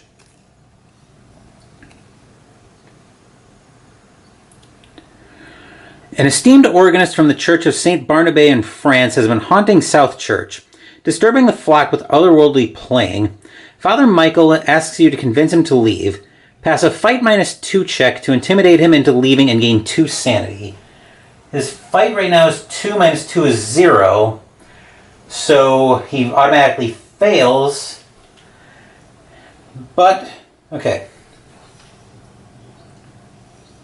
If you fail, he troubles your dreams and you're reduced to 1 sanity, which right now is a sanity of 1.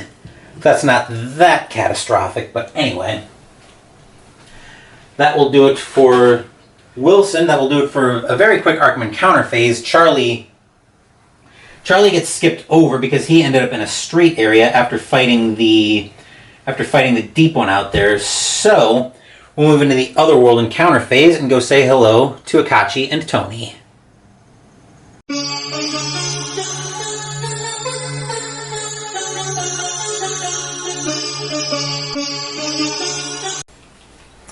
We can get both Akachi and Tony in shot. Ladies first, as Akachi is a red or a yellow once again. Red, and we have other. The humidity and heat is exhausting. Lose 1 stamina. For the same reason I was tempted to have, for the same reason I had Tony take a Soul Pact last turn, I might end up having Akachi take a Blood Pact. But I'm getting ahead of myself there. Speaking of Tony, he needs a red or a green. Yellow won't work.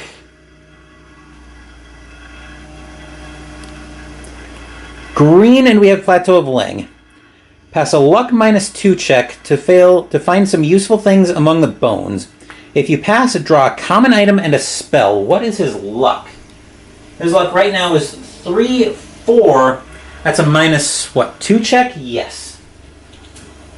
That's a -2 check, and we have a clue to spend on this. which for a common item and a spell might be worth it.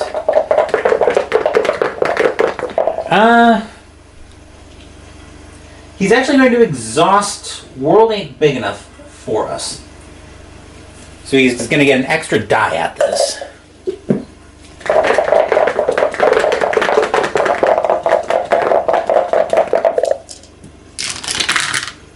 And he will pass that. Nice. So we get a common item. So yeah, we get a common item and a spell. So for the common item, Tony finds student newspaper. On the movement phase, discard student newspaper to choose a clue token in any location. Take that clue token. Okay. And then the spell Tony finds, Cloud Memory. Sanity cost, or casting modifier +1, sanity cost 0. You may cast an exhaust.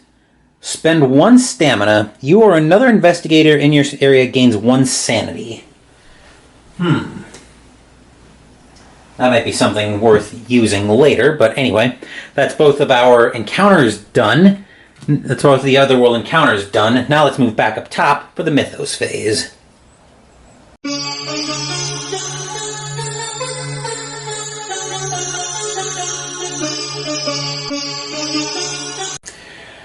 Alright, we need to get rid of this Environment Mystic card pretty quickly, but Blue Flu is gone. Well, Blue Flu will be gone after this card comes up.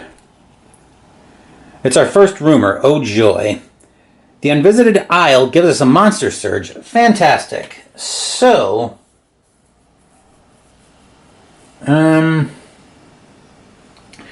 right, so we're going to start from the Unvisited Isle.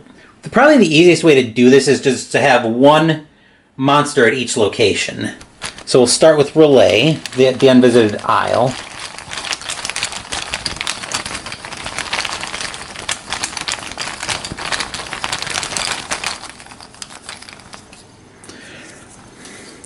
We find Amigo. -2 to sneak past. It's a circle monster that looks like. If you pass a combat check against Amigo, return it to the box and draw 1 unique item, which unfortunately would lose 1 sanity, but that might still be worth it. -1 on the horror check, or you lose 2 sanity. +0 on the combat check, or lose 1 health, 1 toughness to kill it. Then going to the Black Cave.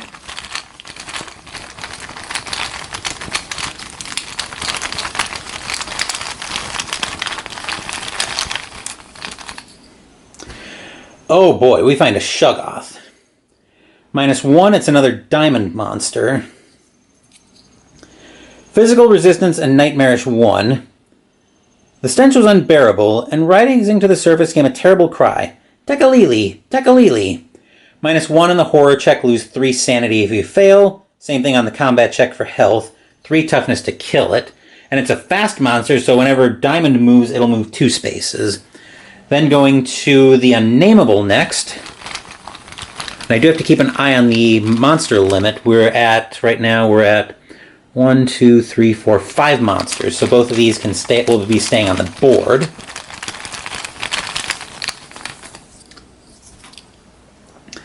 Oh god, another Shuggoth, which is going to be fun. And going to the woods.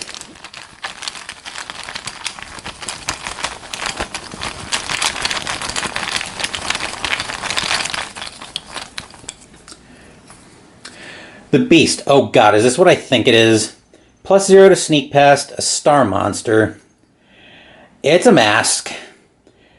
Physical and magical resistance. If you fail both horror and combat check against the Beast, you're devoured. Oh my god. -2 or on the horror check, on both checks, or lose 2 health, 2 sanity and health respectively.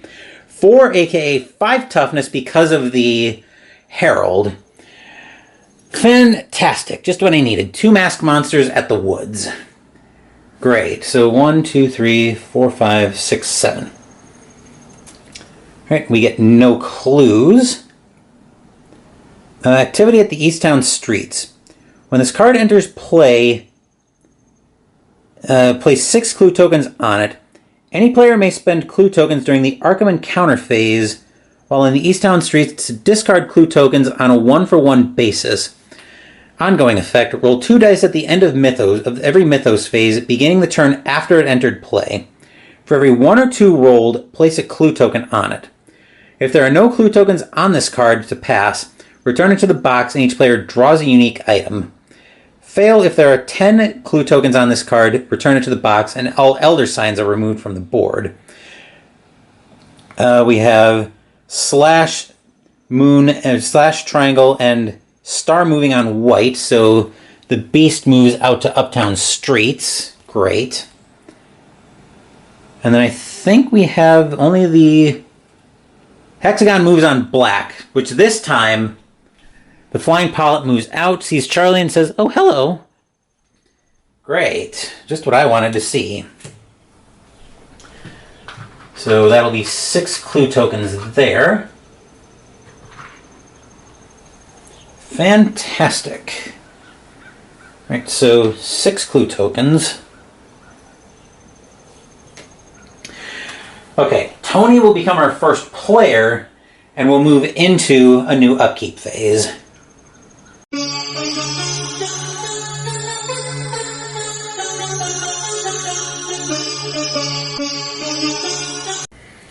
There is a highly compelling argument to be made to use the Carcosan page to give the Elder Sign back to Tony. Just because we need to get that Plateau of Lang. That Plateau of Lang's a diamond gate, and we just drew 2 very dangerous diamond monsters, and the Wailing River has been causing us problems all game. But without the Elder Sign, Akachi is not sealing Relay in a million years. So I think we just leave everything as is. This Dire Portents really needs to go away, though. Because that's giving us effectively -2 trying to close gates. But anyway, that will do it for... We're going to leave everything for Tony as is. We can bump his Fightin' Will up next turn with 2 focus to try to close that gate. But anyway, that will do it for Tony. Now let's move over to Wilson. We're over here with Wilson, but his upkeep phase is going to be very short. Because with 2 injury conditions and all of his best stuff moved off, Wilson is going to retire from the Summer of Lovecraft. So the way that's going to work is we'll skip his turn, and then and then at the end of the round, we'll draw a new investigator. We'll set up a new investigator. So we'll get all of this off the board. The new investigator will not get a relationship card, so Tony's actually losing the best of friends as well, which kind of sucks, but there's not much I can do about that in particular. So we'll go ahead and start discarding all of Wilson's stuff.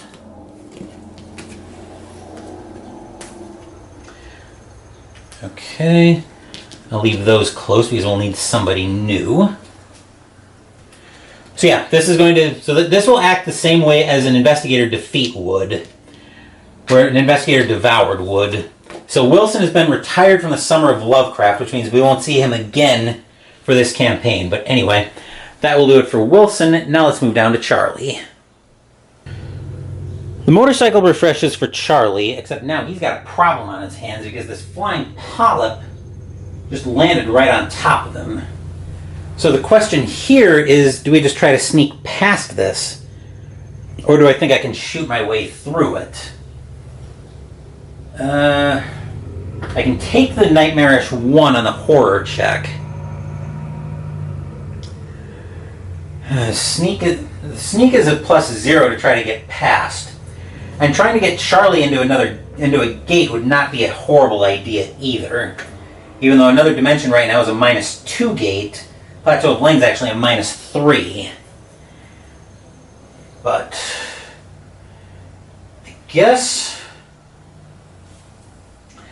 I think the better plan here is to try to get past the flying polyp, and then I'll have a better chance probably at shooting my way past the Shuggoth, although that's got that physical or magical resistance. That's physical resistance. Actually, I might be able to sneak past both of them.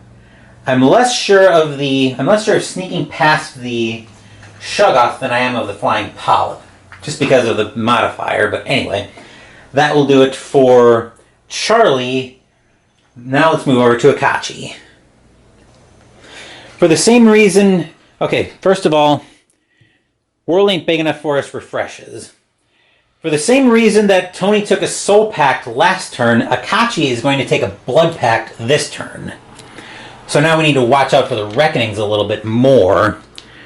Because now if anything says, if an investigator has such and such pact, now that can affect us. But I'm getting a little bit ahead of myself there. Akachi's movement phase is going to be similarly blink and you miss it to Tony's. But I'm getting ahead of myself on that. Speaking of Tony, let's move into the movement phase and go say hello to him first.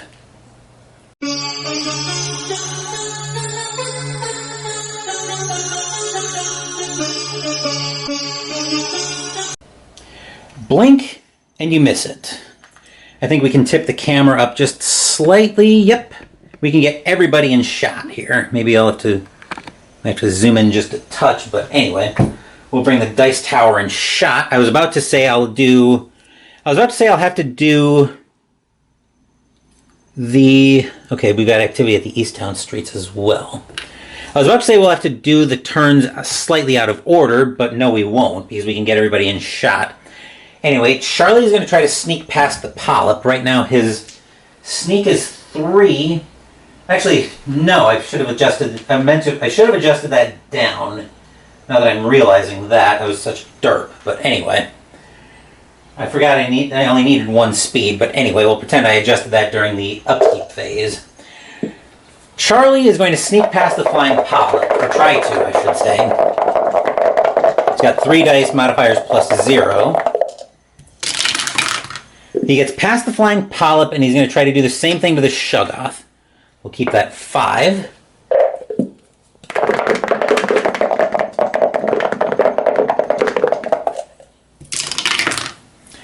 We'll spend a clue, and you get past the Shoggoth. That's a relief. So now we can get Charlie into a gate as well this turn, which is phenomenal. Akachi's movement phase is similarly blink and you miss it. But anyway, that will do it for a very quick movement phase. I think we can probably stay right here for the Arkham Encounter phase, which will be also very short. And let's move in to Tony.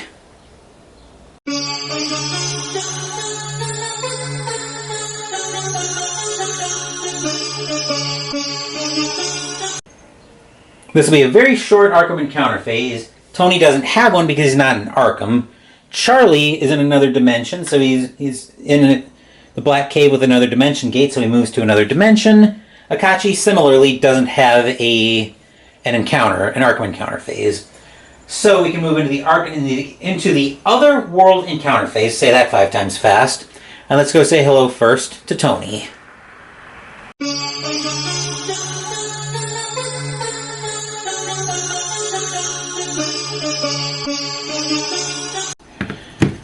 I'm going to do these slightly out of order since I've got Tony and Akachi right here in shot. So Tony needs a red or a green. That's a blue, that won't work. Green, and we have other. Make a speed -1 check to run for safety and return to Arkham. If you fail, you're caught and delayed. Uh-oh. This might be one time where I want to be delayed. His speed is 3 -1 is 2. This might be a time where I want to be delayed because Tony's going to be going right into a disaster, and I'll explain why after I make his roll.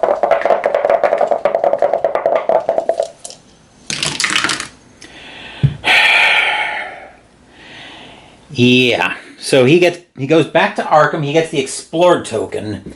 Now, you're probably thinking to yourself, Phoenix Knight, you got Tony out of a gate early. Why is that a disaster? Well, the reason it's a disaster is because there are 2 very powerful monsters down there. If I have to fight either one of them, I'm probably not going to have much of a chance to do that. Plus, I need to be able to adjust his focus. I need to be able to adjust one of his stats all the way down so I can... Plus, I needed to be able to adjust his fight all the way up. So I could have tried to close the gate. This actually could be probably one of the worst fails that I would have had, or the worst passes that I would have had. But I'm getting a little bit ahead of myself on there. I may try to, depending on what happens with the situation, I may have to try to send him some help. But anyway, that'll be... Actually, I really can't send him help unless it's from the new investigator. But I'm getting ahead of myself there. Wilson's out. So we'll do Akachi next. She needs a red or a yellow. And the only way she's not using World ain't big enough for us is if the encounter doesn't call for a skill check. Green doesn't work. Green, still no good.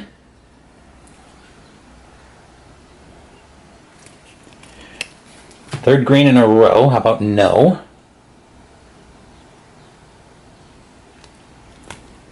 Blue, still no good.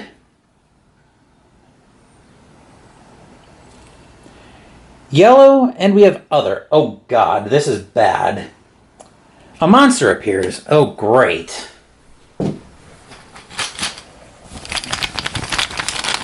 Something easy to sneak past, something easy to sneak past.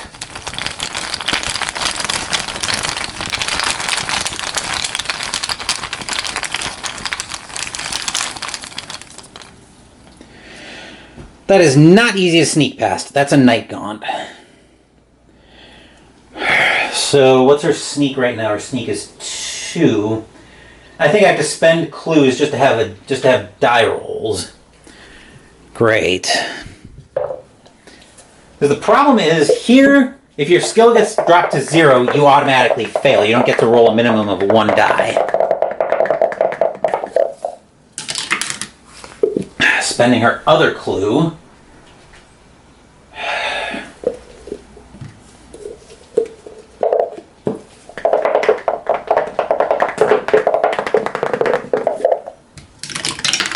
Thank God, we snuck past the night gaunt. So Akachi will still be able to come out of Relay. That was almost a disaster. But anyway, let's see if one of those cards would have worked for Charlie. So let's see here. Speed. We'll take this one. This is one we had to discard earlier. So we'll use this for Charlie, who can have any color. I'll show you real quick. Camera does not want to cooperate with me, but there it is. So you can see there, Charlie can have any color for another dimension, so we'll use this as his card. Silence and Warmth, for a change, gain 1 sanity, which is very welcome right now. Charlie is in a very bad way. So Charlie will go up to 3 sanity.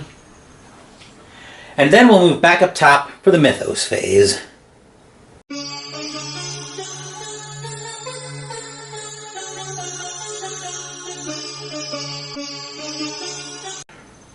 I still really want to get rid of this Dire Portents Abound, this Environment Mystic card if I can. But the game is not cooperating with me on that. Let's see what we get here, though. Still nothing. The Unnameable, oh god, just what I didn't want to see. Another Monster Surge, so we're actually going to 1, 2, 3, 4, 5, 6, 7.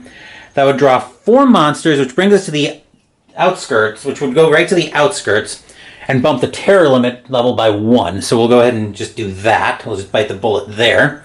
Clue appears at the woods, except it doesn't because of that obnoxious wailing writher.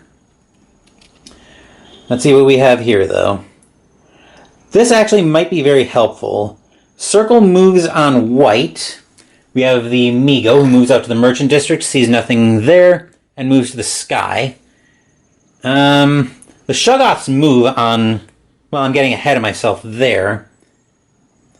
Square and Diamond moves on black. So Shoggoth moves 1, 2. This one moves 1, 2. So we at least get Tony... So Tony at least ducks complete catastrophe. But anyway. Vigilante guards the night. Headline. All monsters in the downtown streets or locations are returned to the cup except we have none. So we still have a problem on our hands for Tony. But I'm getting a little bit ahead of myself because we need an investigator to replace Wilson, and that investigator will be our first player as we move into a new upkeep phase.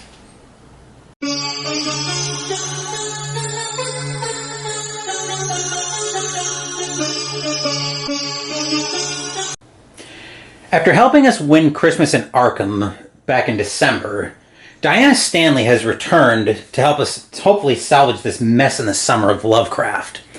But anyway, taking a look at her, she starts off with 4 sanity and 6 stamina. She's not going to lose the 1-1 because she's coming in new. Anyway, for her fixed possessions, she starts off with, I forgot one of her fixed possessions. Starts off with $4, 2 clue tokens, which I've done, and the special is the Silver Twilight Lodge membership. So when she has an encounter at the Silver Twilight Lodge, you have an encounter at the Inner Sanctum instead. So that's something to keep in mind when we're down in that direction. But anyway, her special abilities are Trusted Sister. Any phase, she can't lose her Silver Twilight Lodge membership. And Dark Insight. Any phase, she gains a sanity or a stamina each time a Doom token is added to the Ancient One's Doom track, which reminds me... never mind. I don't think anybody failed. Wilson failed at 6 Doom, so we're fine there. But anyway.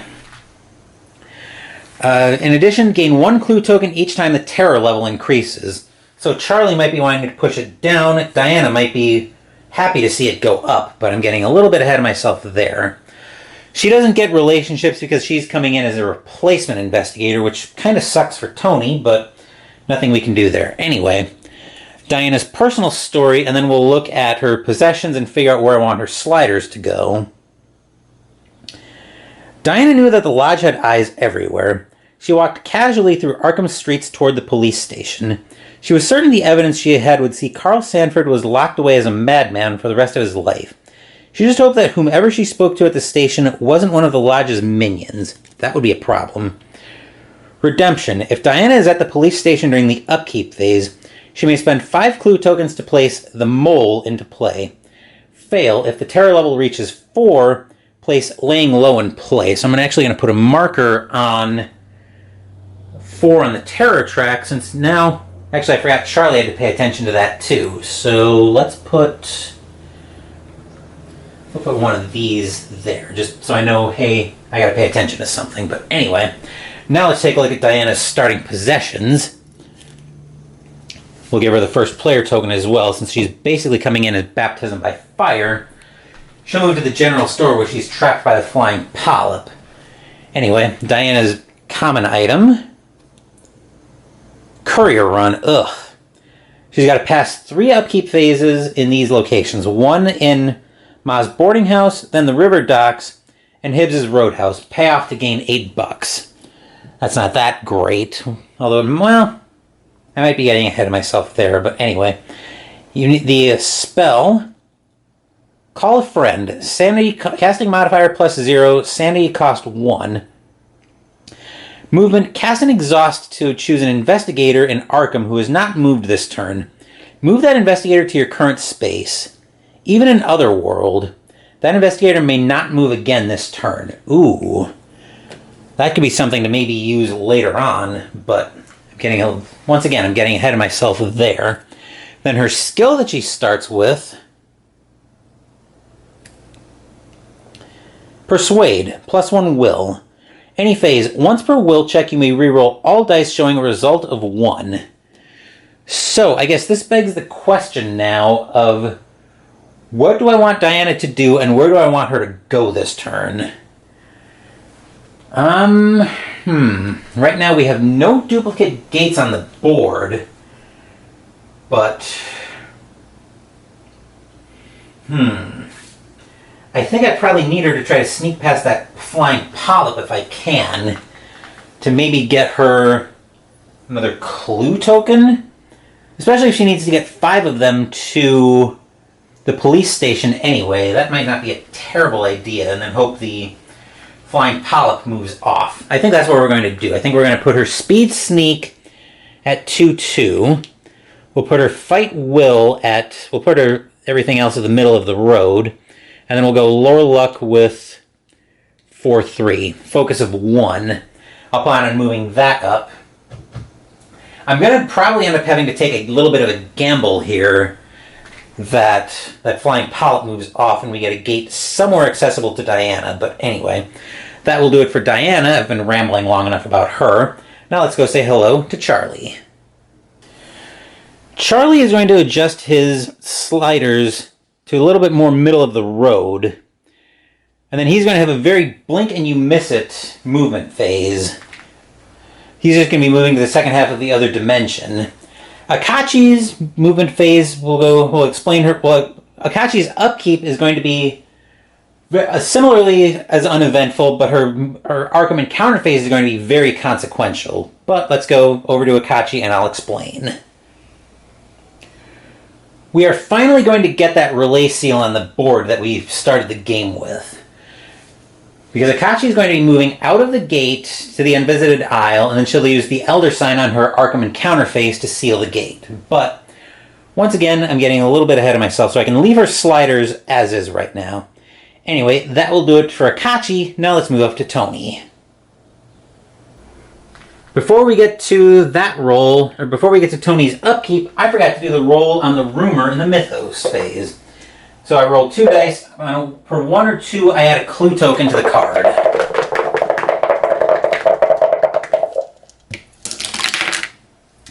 Two 3s, so nothing happens. Okay, we got away with 1 there. Anyway, Tony. We need this Plateau of Leng gate sealed badly because we've got a bunch of diamond monsters, especially that Wailing River that we need to get off the board on basically the express plan, to put it mildly. So, I'm going to do something I normally wouldn't do with him at full health. Mostly because I need clues badly. I'm going to take a Blood Pact, and I'm going to immediately drain him for 4 stamina, mostly to give him 4 power so I can get rerolls. Which, as you recall, as long as I have a pact, I can use power as either clues or the opposite of one of those stats as a loss. But anyway, so I can use it as either a sanity or a stamina, depending on what, as long as I'm losing the opposite. But anyway, that will do it for the upkeep phase, including a derp into the mythos phase. Movement phase next, so let's move over to the board and we'll start with Diana.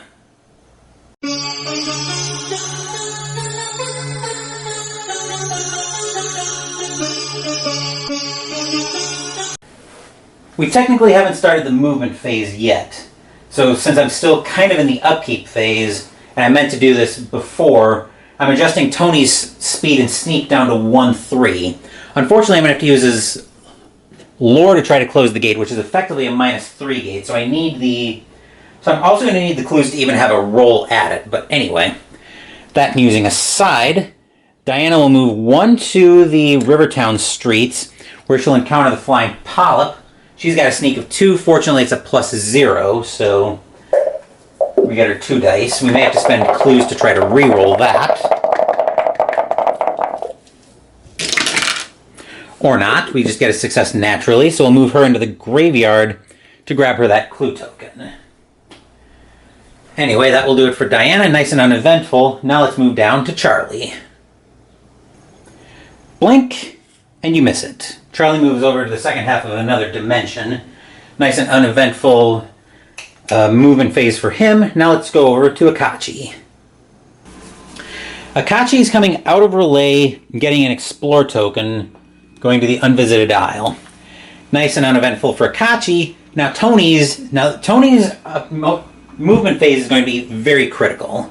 So let's move up and see what he's doing.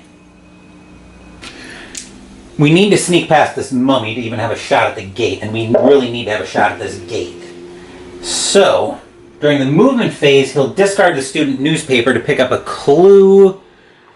Do we have a particularly inaccessible clue right now? Probably the clue at the... Actually, we'll just take the clue from the witch house. That's a very inaccessible clue right now, just because of the gauntlet we have to run. But anyway... -1 for Tony to try to sneak past the mummy. So his sneak right now is 3, -1 is 2.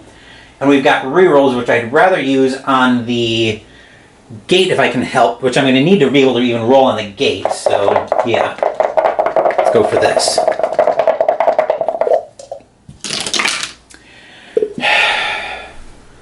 Start spending clues. Spending another clue. Tony, this is not what we want to have happen. There we go. We do get past the mummy. Fighting it would have been an option, but not one I wanted to pursue right away. But anyway, getting ahead of myself on that one once again. Anyway, now we're into the Arkham encounter phase, and we'll say hello first to Diana.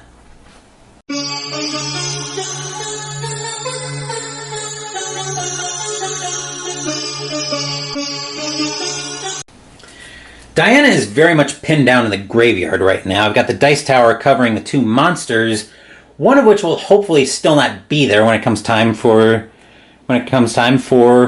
her to move out. But anyway, we need the purple deck here. Give this a shuffle.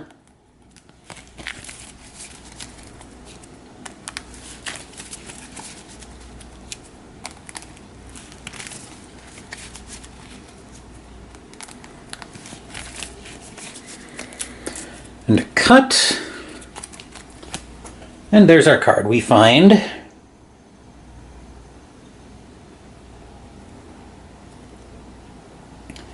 the graveyard. You notice that the graves are in terrible need of repair. For each dollar you donate, you may roll 1 die. Count the number of successes and consult the chart below. 0, you're thanked profusely. 1 to 2, you gain a number of clue tokens equal to your success. 3+, you gain 2 clue tokens and may take the anointed card if it's available. I think we need money a little too much, so unfortunately we're just going to have to let the gravestones kind of sit there. Nothing we can do about that, but anyway. That will do it for Diana. Charlie gets skipped over because he's in another world. Let's move up to Akachi. The dice tower is in shot, but Akachi won't need it because she's going to use her Elder Sign and pay 1 and 1 to get that thing off to get that relay gate off the board. That's been plaguing us all game. So she gets it as a gate trophy and comes up to 2. Then I don't think we had any cross monsters on the board. No. Okay, so the unnameable, actually that's the Unvisited Isle, also gets a blue seal on the board. And we get to take a Doom token off of Nyarlathotep's Doom track, which is very welcome. Tony is also going to be trying to close a gate. This one we need to be able to close. That's a -1, which is effectively -3 because of the lurker, but this is where we're going to start spending power for dice. Because we really need to be able to close this, and I'm not bothering with the seal, because even just closing this is very helpful.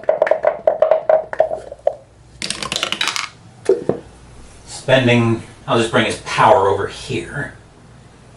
Dropping 1 on the way.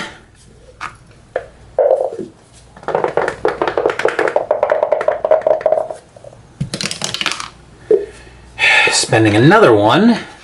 We have 1 left.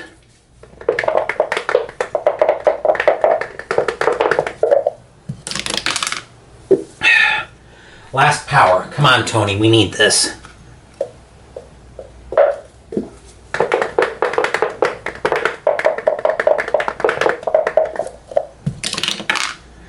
Blast it all. We don't get it. That's unfortunate.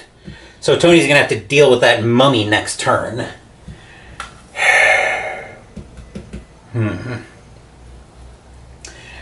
Anyway, unless the mummy moves off, which is very possible. But I'm getting ahead of myself there. That will do it for the Arkham encounter phase. Let's go back down to Charlie for the Otherworld encounter phase.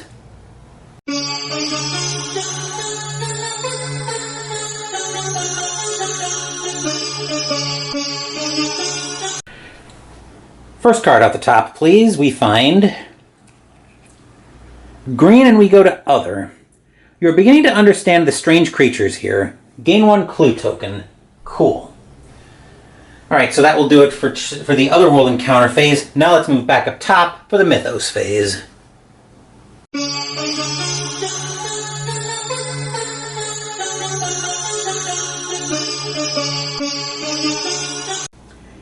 Card off the top for the Mythos deck. Another headline. The Witch House gets a gate, and a clue will appear at the unvisited isle and go straight into Akachi's pocket. So we grab another gate. I'll get the clue for Akachi since it's going to... Alright, gate to... what did we say? The Witch House, right.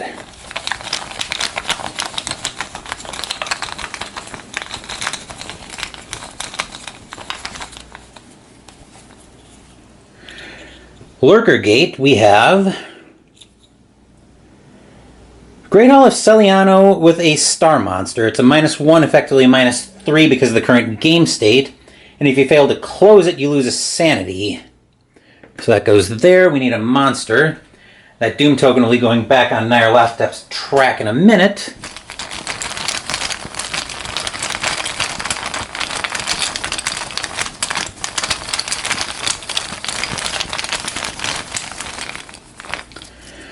And we find Haunter of the Dark. -3 to try to sneak past. It's a square monster, and it's a flyer. It's a masked monster. Oh joy. If the Blackest Night card is in play, Haunter of the Dark's fight rating increases to -5. Gross. -2 on both of them, and you lose 2 of each. 3 toughness to kill it. And it goes to the Witch House. We'll get the Doom token right back onto Nyarlathotep's track. Diana, I believe, gets a sanity or stamina for that, which she's already at full strength, but we do get a Reckoning card. And now we need to be careful because packs are a thing. Camera decided to cut out, so we'll get our Reckoning here. What do we find? Bargain of the Gate. The investigator with the most power moves to the other world of his choice. Ties broken by the first player. Well, nobody has any power, so this has possibilities, actually. Well, now that we have packs, now that we have packs active, I had a card earlier that was sensitive to the number of power. But we didn't have any packs at the time, so this time I'm going to rule that now it does matter. So I'm going to use packs. Since Tony has 2 packs, I'm actually going to rule that moves to the other world of his choice. Do I risk sending Akachi to the Plateau of Leng and not being able to get her back?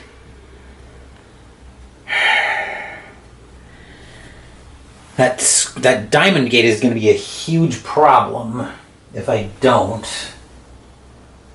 So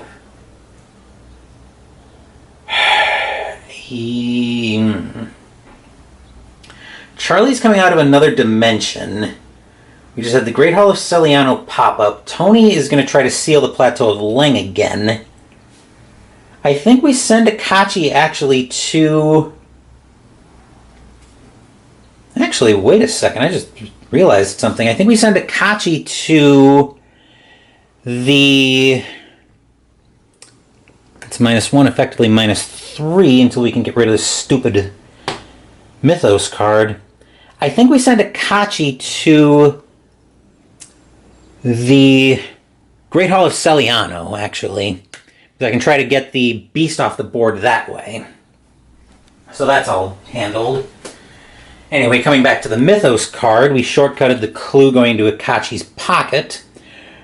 Moon moves on white, except he's able to pursue Tony right back in. And Cross moves on black, but I don't think we have any Cross monsters on the board right now. We do not. Alright. King of Cards cancels show. Eric Weiss, a famous visiting escape artist and master of illusions, was scheduled to put on a show.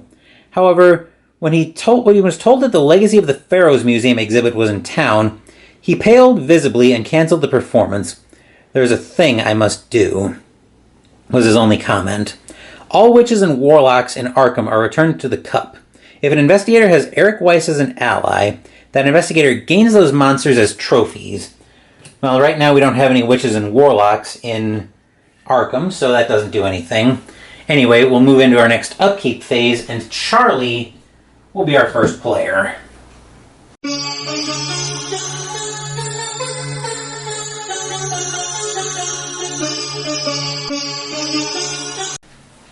The dice tower isn't shot because, once again, I forgot about the rumor.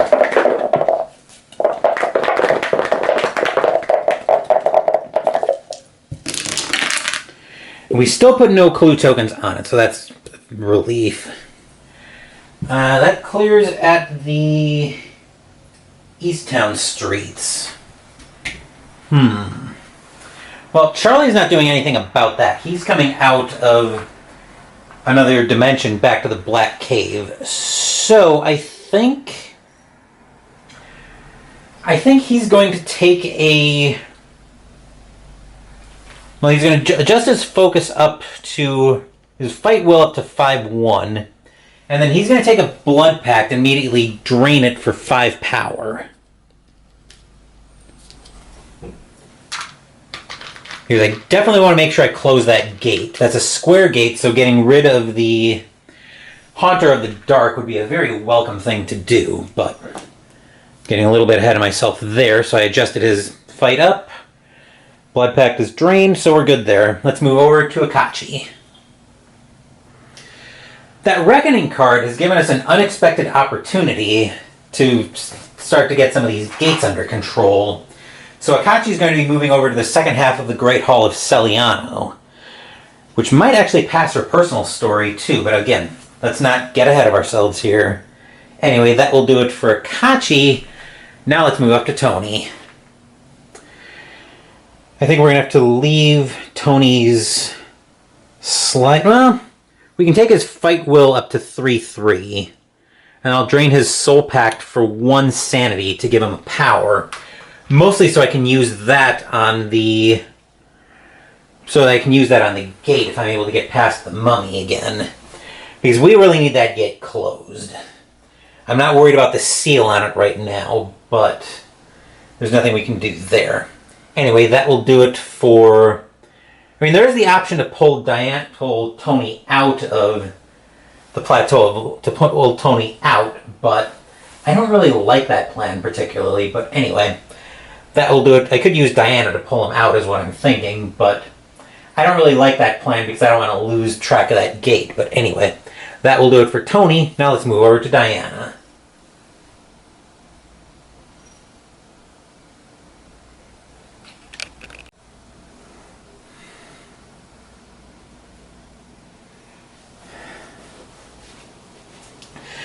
We're probably going to have to move Diana toward... I don't know what I want to move her toward right now. I could end up just passing the turn in the general store and waiting for the polyp to move off, or the graveyard, I should say, and trying to pass the turn there. Especially with that Nego still lurking in the sky. I don't want to get Diana trapped in the streets if I can help it. So I think she's probably just going to stay put in the graveyard, unfortunately. But anyway... that will do it for Diana. That will do it for the upkeep phase. Movement phase, and let's drop down first to Charlie.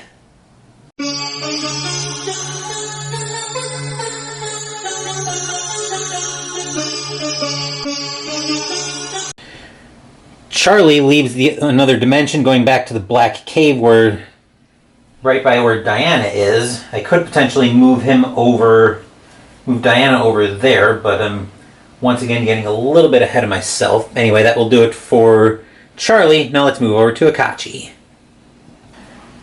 When it comes to Akachi's movement phase, say it with me, kids. Blink, and you miss it. That's it for Akachi. Now let's move up to Tony. So before we get to Tony trying to evade that mummy, his blood pact would have refreshed on his upkeep, and then he would have drained it for 2 stamina to get 2 more power. Mostly because I want to be able to have a decent shot at rolling on this. Mostly because I want to be able to have a shot at the gate, assuming I can get by the mummy. Which, at a sneak of 3, let's find out if he does. He's -1 for 2 dice. Tony, I need these on the gate.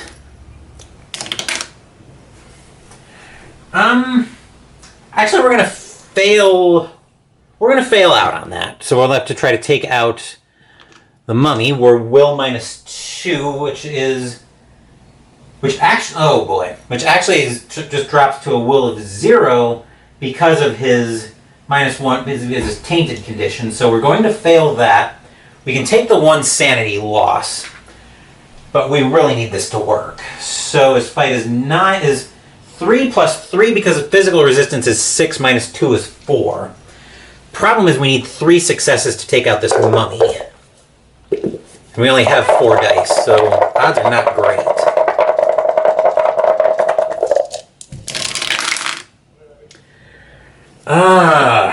Do I bite the bullet and spend a clue to try to take that mummy out?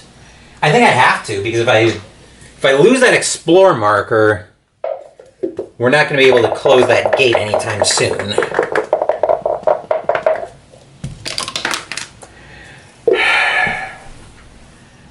Yeah, we got to do it. It's going to mean we're having a plateau of... Never mind, he's moving over to St. Mary's Hospital, so we lose the explore marker anyway. And then we get him another injury condition. So this time, Tony has a back injury.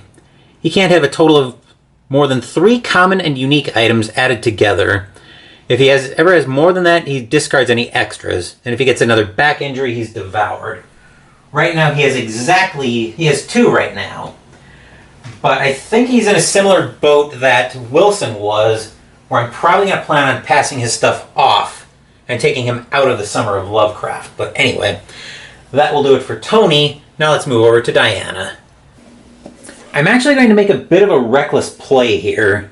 So Diana's going to move 1 up to Rivertown streets, and we'll try to evade the flying polyp. We'll bring the dice tower into shot for this.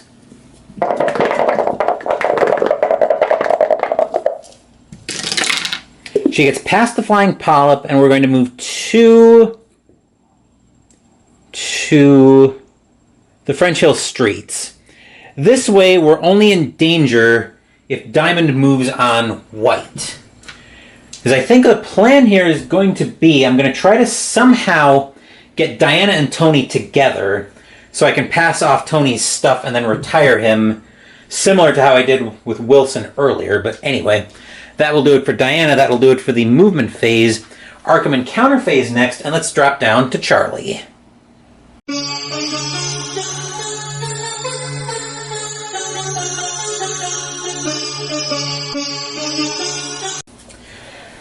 Charlie is going to use his fight to try to close the gate. So he's at a fight of 5 minus... Effectively 2 is 3 dice. Trying to close the graveyard.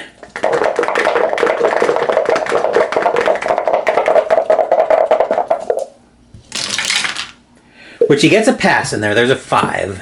It's just off shot here. So, Charlie gets another dimension as a gate trophy. We take square monsters off the gate, off the board, which gets rid of the Hunter of the Dark.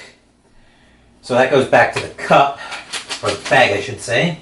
And that becomes a gate trophy for Charlie. And then he does have 5 power, which he'll spend to get our second blue seal on the board. But like I said, I'm thinking we're probably not winning this game by seals. If we're winning this game, we're probably winning it by gate closures. Anyway, that will do it for Charlie. Akachi is down here and shot in the Great Hall of Saliano, so she's out. Tony just got skipped in the... Tony gets skipped in the Arkham Encounter phase because he got injured again. And Diana's in the French Hill Streets, so she doesn't have an encounter either. Let's move down to Akachi for the Otherworld Encounter phase.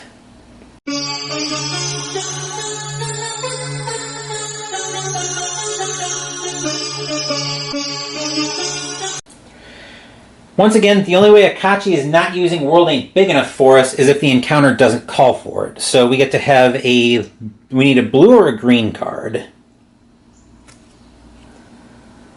Blue and other. Pass a luck -1 check to discover a cache of ancient papers containing valuable information about the mythos. Gain 1 clue token for every success you rolled on the luck check. So her luck is 2 minus... Actually, 3 minus 1 is 2.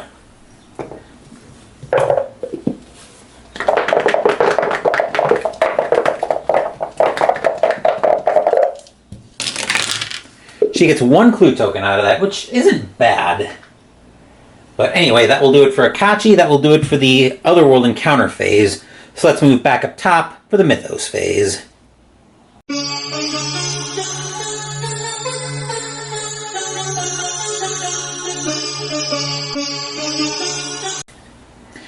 I'm going to leave the dice tower in shot so I actually hopefully remember to deal with that rumor. But anyway, let's find out what we've got here. Okay, gate goes to Independence Square. The clue will go to the Unnameable, except it'll get swallowed because there's a gate there already. So, clue...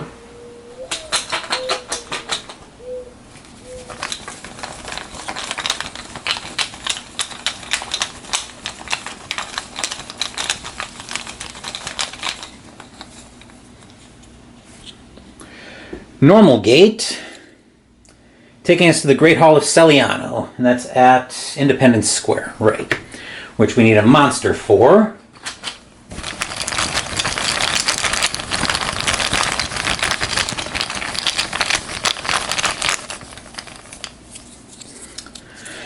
Oh joy, it's an immobile Dark Young. -2 to try to sneak past Hexagon monster. Physical resistance, Nightmarish 1. +0 on the horror check or lose 3 sanity. -1 on the combat check or lose 3 health. You need 3 toughness to kill it. Physical resistance and Nightmarish 1. That'll be another Doom token on the track.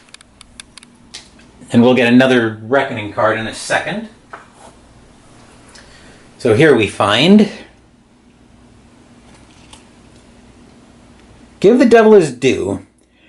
Each investigator with a Dark Pact must discard 1 gate trophy or 5 toughness worth of monster trophies or 5 clue tokens if able.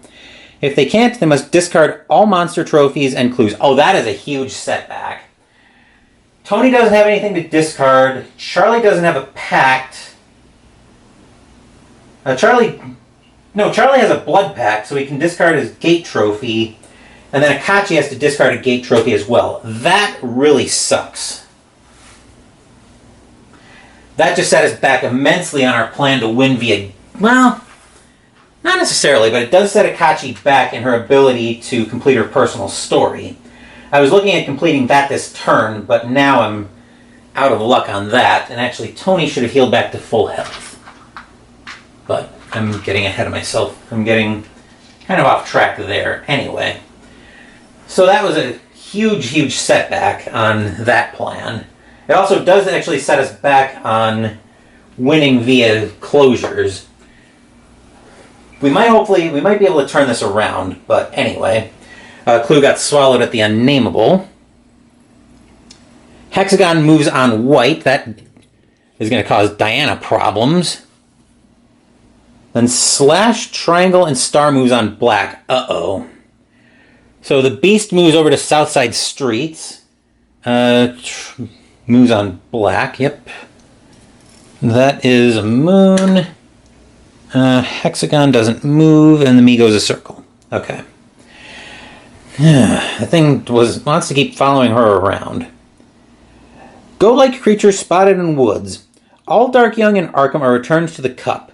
If at least 1 monster returns to the cup, raise the terror level by 1. So the Dark Young that we just pulled out for Independence Square returns to the cup.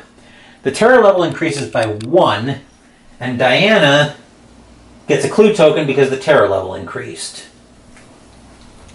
Right. We still have that Dire Portents card that's causing us a lot of problems. Before I leave the Mythos phase, we're actually going to roll for this rumor. That somehow is not causing us problems yet, but...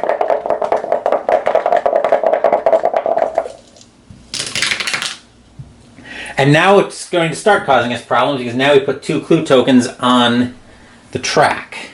Or 2 clue tokens on the card. Great. Okay, so now we're into a new upkeep phase, and our first player will be Akachi.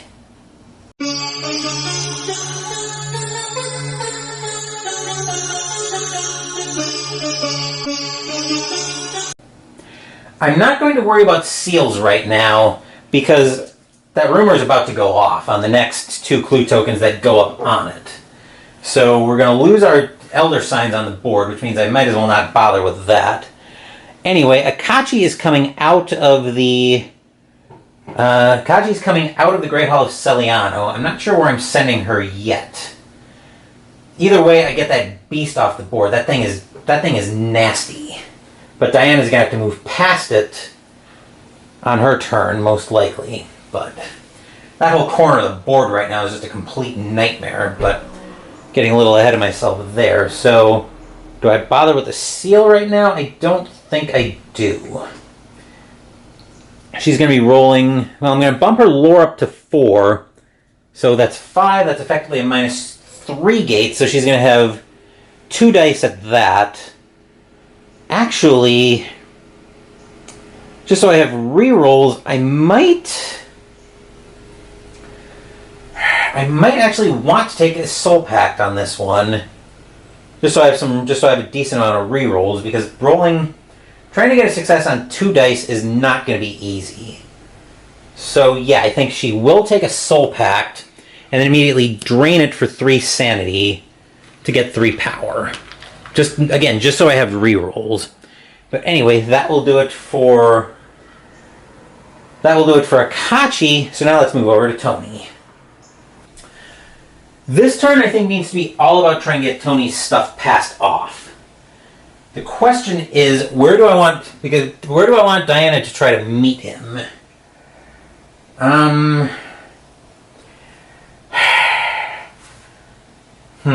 Good question. I think Tony will probably end up going to the oldie magic shop. So he'll need a speed of 2 to get there. And then that will do it for Diana actually can't meet him this turn unless he ends in the uptown streets, which would not be a terrible idea, actually. So I think I'm going to leave his speed and sneak as it is.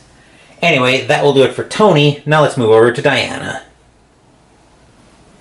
The only good thing about sending Diana to run the gauntlet to try to get to Tony is that both of the monsters have +0s on evade checks.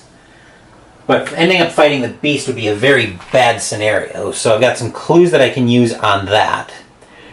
Speed and sneak are both going to stay at 2 and 2. So I think we're good there. Anyway, that will do it for Diana. Now let's move down to Charlie. Charlie's Blood Pact refreshes. I will actually remember to do that during the upkeep phase. He might actually have to go play the hero against this flying polyp. That thing has been causing us all kinds of problems.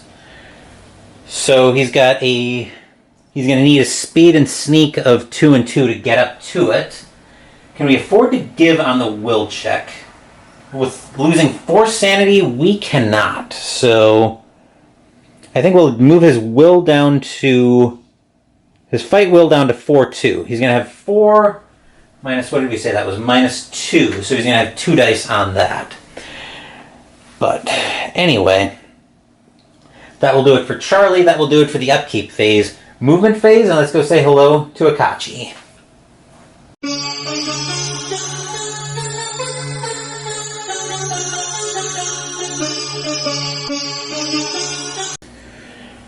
Let's bring Akachi out to the witch house. We'll give her the explore token there. That will do it for Akachi, so let's move over to Tony. We can get both Tony and Diana in shot, but we can't quite get Charlie. But Tony and Diana's turns are plenty intertwined enough. So Tony will move down to the uptown streets. That will do it for Charlie. Now Diana needs to sneak past the flying polyp and then do the same thing with the beast. So first sneak check is, well, these are both +0. So here we go.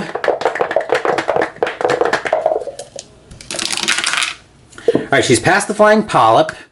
Now we'll try the beast.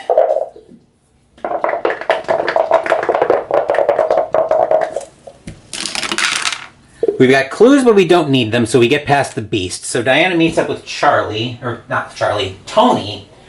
where Tony will give her everything he's got. So the handcuffs go to Diana, as does the Tommy gun and Cloud Mind, plus all $6. Because the plan here is I'm probably going to end up retiring Tony on my next turn, on the next round. But anyway, that will do it for Tony. Now that will do it for Diana, actually. Well, it's almost going to do it for Tony, most likely, but once again, let's let this play out. We'll move down to Charlie. If Charlie fails here, we may be in a position to pass his stuff off as well, and then bring somebody else and bring yet another investigator in for the Summer of Lovecraft. But anyway, Charlie's got enough movement to get up to the Flying Polyp, so he's going to go 1 to Rivertown Streets, 2 to French Hill Streets, and try to fight the Flying Polyp. He's going to fight it, so he's going to start off with the horror check, which is a -2. Actually, no, he's got 2 dice from the messenger. So let's bring the dice tower. We'll zoom in just a touch. We'll bring the dice tower into shot. And let's see what happens with this check. So he's going to lose 1 sanity even if he passes. Actually, I didn't realize he was going to get defeated anyway, so I think we're in a very bad way because of Nightmarish 1. But he does pass the horror check. Now for the combat check, it's got physical resistance. His fight as will is 4 plus... that's not a mask, thankfully, so I guess I'm wondering if I use the flamethrower or the shotgun. Do I throw more dice at this, or 6s count double? Well, he's plus 2 from the messenger for 6. Plus 2 is 8. We're going to use the shotgun. -3 is 5. I think I need my 6s to count for 2 more than I just need to throw more dice at this. But we'll see how this works.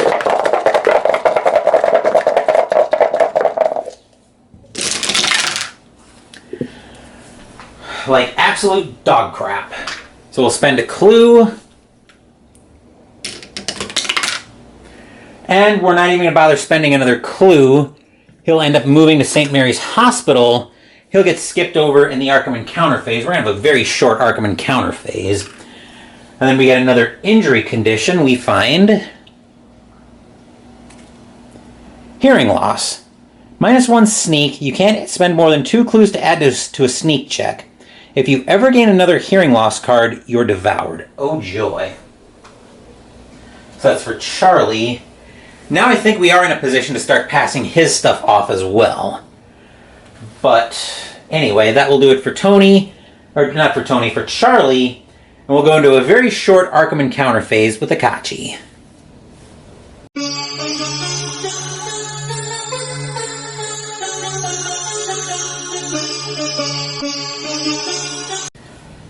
Akachi is going to try to use her lore to close the gate. Right now she's at 4. She gets +1 from Secret Rites, which is 5. That's a -1, 2, 3 gate from game effects, so she gets 2 dice.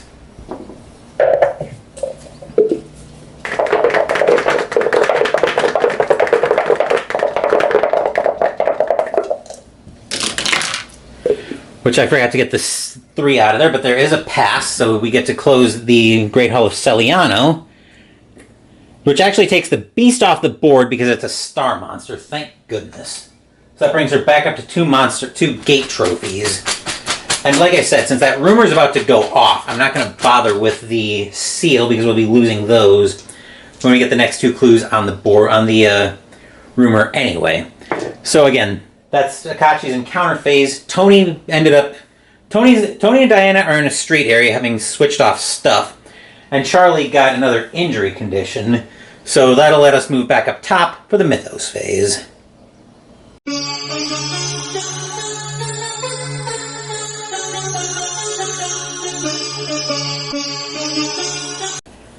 Things are... I'm feeling like this is turning into another slow slog of a game. That Dire Portents is not helping anything either. But let's see what we end up with from our Mythos card this turn. Oh joy. No gates open, but add 2 Doom tokens to the Doom track. So... thankfully no gates, but we are at 7 Doom. Did somebody fail at Doom? I don't think so, no. Okay. Clue appears at the witch house, aka goes straight into Akachi's pocket. Let's see. Let's get this... actually, no, I'm going to leave that in shot. Hexagon moves on white, moving to south side. Moving to south side streets. Slash, triangle, and star moves on black, except we got the only monster of those types off the board, so that's very much a relief. Okay, so now we have an environment weather card, Plague of Insects.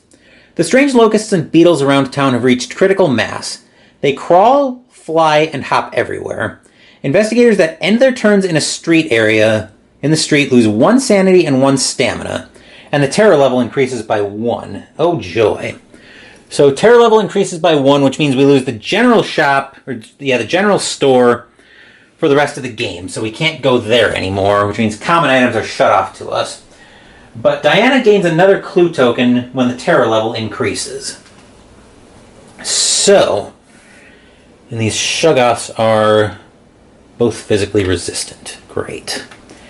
Okay, end of the Mythos phase. I'm actually going to remember. We need this in for the rumor, which I put the dice cup down here.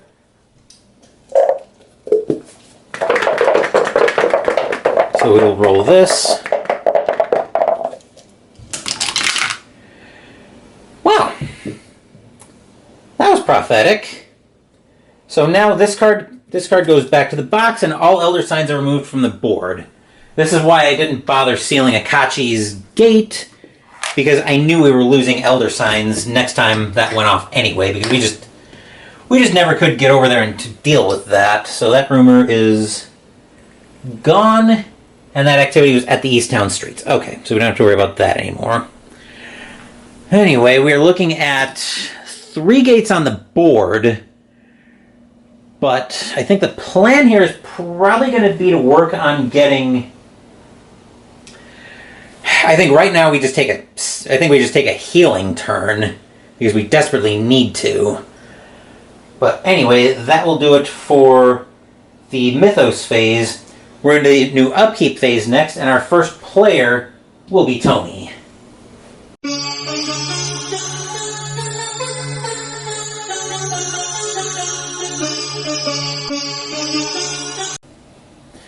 Tony is also very busted up, so we're going to retire him from the Summer of Lovecraft as well. I will do that off camera, and then we'll move over on the Upkeep phase to Diana. To be perfectly honest, I'm on the verge of just tapping out and calling it a game. Unfortunately, that would give Nyarlathotep the win in the Summer of Lovecraft, and I'm not going to win the Summer of Lovecraft by just tapping out. So... and then we'd be stuck trying to salvage a game in Elder Sign, but I'm getting a little bit ahead of myself there. So Diana, I want to make sure she does not end her turn in the street. So, actually, can we make sure... I think the only way I make sure of that is if I'm able to get past the Shoggoth and maybe start working her toward another gate. Which would not be a terrible idea either. Or I just have her go inside at Yieldy Magic Shop after I take Charlie's stuff. That's not a terrible idea either. So, 1, 2, run the gauntlet past the Polyp, maybe up to the Silver Twilight Lodge. 1, 2, 3, that's assuming I get past the Polyp, 4, 5. I would need a speed of 3 3 to do that, but that would drop her sneak down perilously low. So I'm not sure how crazy I am about that idea. But I think we are, at the very least, we're going to take Charlie's stuff. The next question becomes, do I throw a full-strength Diana at the Wailing River now? That's a -3 on the will check. She's at a will right now of 4. We reroll all dice showing a result of 1. Or do I just work her up to the police station because she's running out of time to get that? 1, 2, 3, 4, 5, and then duck in somewhere. That's assuming I get past the Shuggoth, which is a -1. But again, no, that wouldn't work because her evade would be too low. So I think what we're going to do is she's just going to stop off at Ye Olde Magic Shop. I might have an encounter to try to get a spell. I think that's probably the best plan anyway. That will do it for Diana. Now let's move over to Charlie. Okay, so beyond what I have to replace right now, I'm probably, like I said, my plan is probably going to be to retire Charlie next turn, but I want to make sure his stuff gets passed on. If I have to replace anybody else, if I get to a point where I'm going to have to retire anybody else, I am just going to tap out, because this is turning into a pretty brutal slog. But anyway, Charlie should be, first of all, should be healed to full stamina, I should say. Then he might just actually stay in at St. Mary's Hospital. I'll probably plan on retiring him next round. But anyway, that will do it for Charlie. Now let's move over to Akachi. Alright, Akachi with a speed of 4. 1, 2, 3, 4 is probably not, well, she's probably not defeating that mummy either. I could use the Carcosan Page to grab her a weapon, and I might actually do that. So the question is, which one do I want to have her grab? We have not had the money to go up to the Curiosity Shop, but we haven't had the money, or that side of the board has been accessible to us. But anyway, Akachi, I think, will exhaust the Carcosan Page, and we'll grab the... you're going to grab the Tommy gun from Diana, or one of Charlie's weapons? I think she's going to grab the flamethrower. We'll let Diana take the shotgun. Okay, so actually, sending her to deal with that mummy wouldn't be a terrible idea. So she's got a speed of 4. 1, 2, 3, 4. She can get up to the Unnameable. That's a -2 on the will check. That thing has physical resistance, doesn't it? Yes. So it's possible that we just... Oh, its soul pack should refresh. I'm wondering if we give a little on the horror check to have a decent chance to kill it. She's got sanity to play with, whereas getting her defeated would send her to the hospital. So I think we do give on... on the horror check to try to defeat that mummy and get her into the Plateau of Ling. I mean, trying to sneak past it is an option too, but let's just take things one thing at a time here. Anyway, that will do it for Akachi. That'll do it for the upkeep phase. Movement phase. Our first player would have been Tony, but he's retiring. So let's move over to Diana.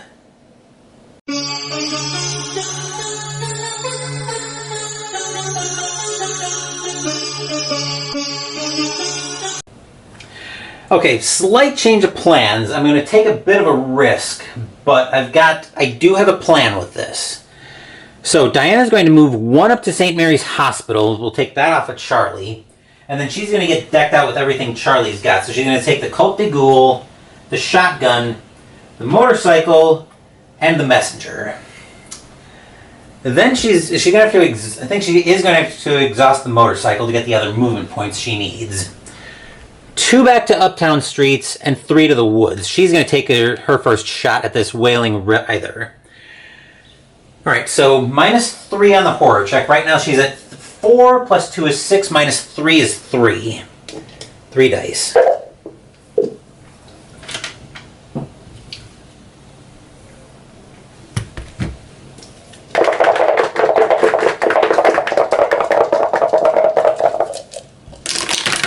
I do have clues to burn, which I don't need. I do pass.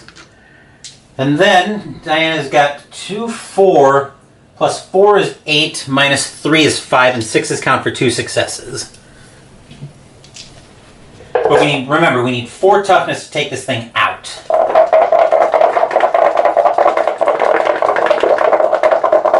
Which it might be tempting to throw the Tommy gun at this instead, but no, I'm going to roll once using the shotgun.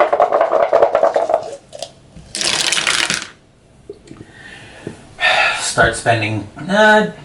We can take 1 fail on that, and I think we will before we start spending clues. So 4 sanity, and then this time we will throw the Tommy gun at it. So that's going to be 2, 8, 10 minus 3 is 7. So 5, 6, 7. And now we probably will have to start spending clues.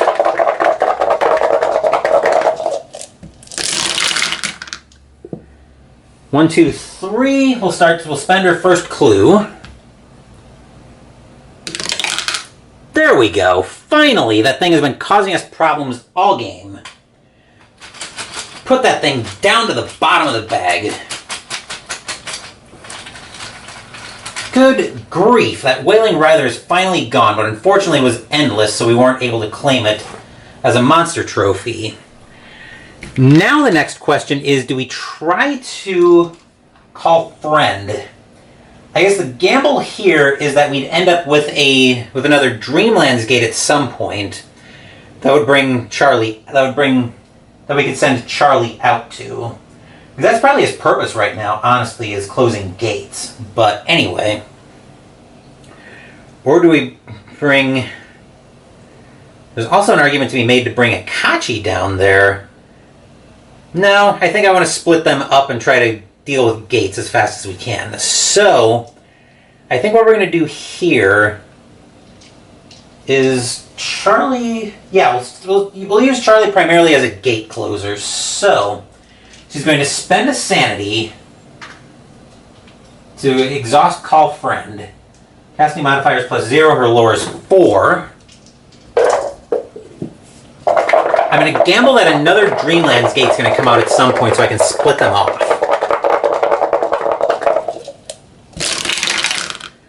And she calls Charlie over to the woods. So Charlie doesn't take a movement this turn.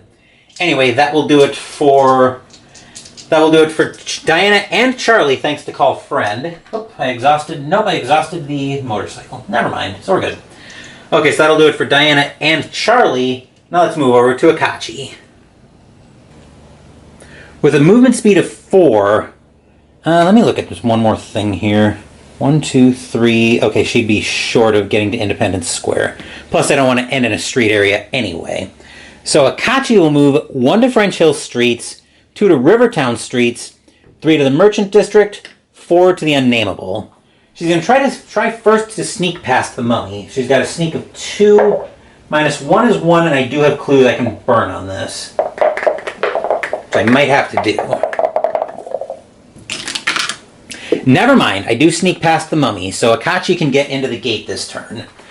Anyway, that will do it for the movement phase. And you're going to notice a theme in the Arkham Encounter phase, so let's move down to Diana and Charlie.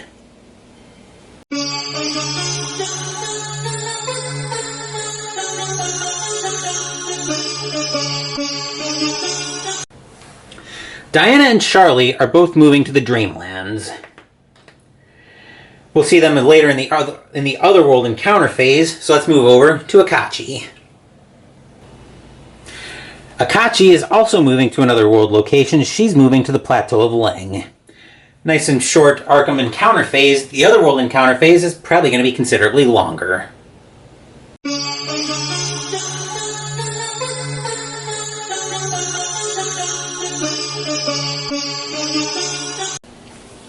we can get everybody in one shot here for the Otherworld encounter phase. Diana takes any color off the deck, so one off the top. And we go to Other. The cultists thrust you forward, and the God of the Bloody Tongue surprises you. You gain a +1 to all skill checks against this monster for each unique item or exhibit item you have. Oh joy. So the God of the Bloody Tongue is actually in the bag, and now I've got to go digging for it, so I'm going to shut the camera off so I can do that. Be right back. Okay, so we're going to take a look at the God of the Bloody Tongue. It's a +1 to evade, but that won't matter for the first round of combat, because it said surprise, we have to fight it 1 round. But anyway, of course it's a mask and endless. Overwhelming 1, nightmarish 1. -3 on the horror check or you lose 3 sanity. -4 on the combat check or you lose 4 health. We need 5 toughness to kill it. So we have to deal with the horror check first. 3, 4, 6 minus another 3 is 3.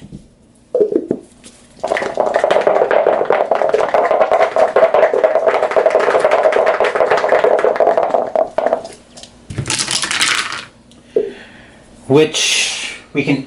I was about to say we can eat the fail on that, but we can't. So we got to spend a clue. There we go. So we passed that. We can't eat a fail on this either. So I'm going to use the shotgun, which is unfortunately canceled out by the -4, so I'm rolling 4 dice. But at least my 6s count for 2 successes. Diana, we really need to have this. This may turn out to have been a very good thing that I brought Charlie in as well.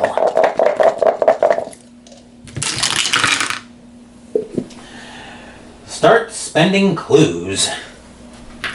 Although if this isn't a success, I'm not going to bother. Nope. Alright, so I can't get to the 5 successes I need, which means Diana is going to end up lost in time and space. That is fantastic. Great. Alright, so this thing needs to get buried as deep as I can get it in the bag as well. I do not want to see that thing again this game.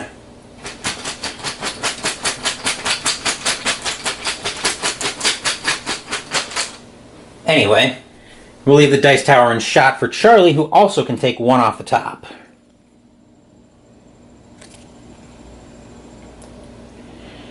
You push yourself to the limit. We have Abyss and Plateau of Lang, but we go to Other because we're in the Dreamlands. You push yourself to the limit. Roll a die for each point of stamina you have. Lose 1 stamina for each die that doesn't roll a success. If you don't fall unconscious, gain 1 clue token for each die that rolled a success. Right now, Charlie has his full complement of 6. So basically, we're rolling 6 dice, lose 1 stamina per failure, and then get clues for every success.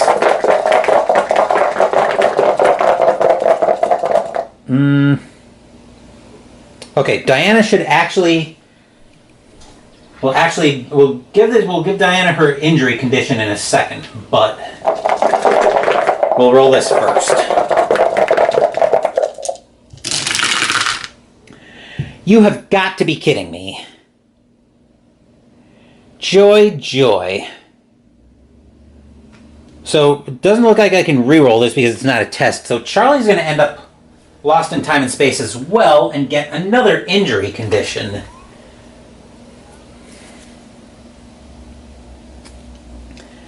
Another back injury, which Tony had earlier, but Charlie doesn't, so we just traded everything off. The way things are going here... Oh, and I forgot to trade Tony or Charlie's money over to Diana when they met up earlier. I would have done that, and I would have done that anyway. The way things are going here, I'm starting to get tempted to just tap out at this point. 4, 5...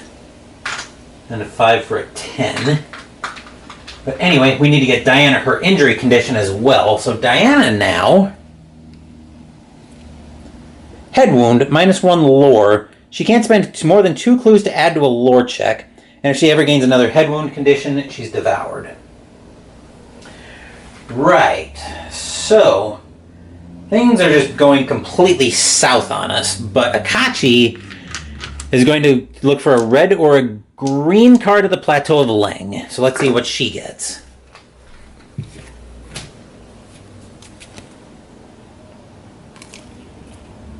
Green, Plateau of Leng. A captive has been bound to a pole above the native's cooking fire. If you want to try to fight to free him, make a fight -3 check. If you fail, lose 2 stamina. If you pass, draw an ally. Her fight right now is 3, but that's an if, so we're not going to do that. Anyway, that will do it for the Arkham encounter, or for the Otherworld encounter phase. Let's move back up top for the Mythos phase.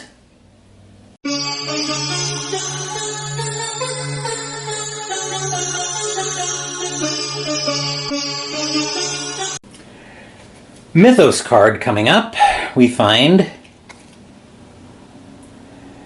the Unvisited Isle is going to get a gate. Oh boy. Yeah, let's go ahead and spawn this up, but I'm debating what I want to do here. Because I've got 2 investigators lost in time and space. I have to replace another one. I'll talk about that more after I get through this Mythos phase. A Lurker Gate. The split gate for Plateau of Leng and the Dreamlands. This would have been handy if I wouldn't have gotten both Diana and Charlie lost in time and space. We need a monster.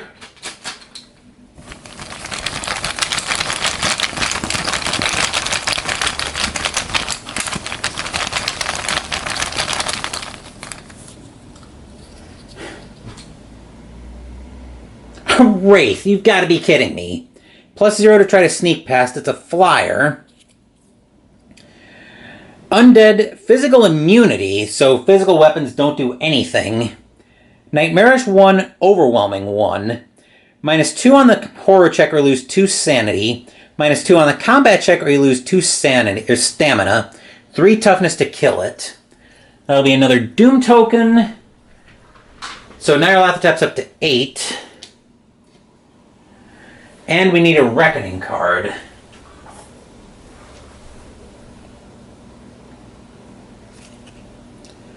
Blood Boils. Each investigator with a blood pact gains 1 power for each point of stamina he currently has, then reduces maximum stamina by 2. Oh joy! So each investigator with a blood pact, so that's Akachi and Charlie, gains 6. So Charlie will gain 6 power.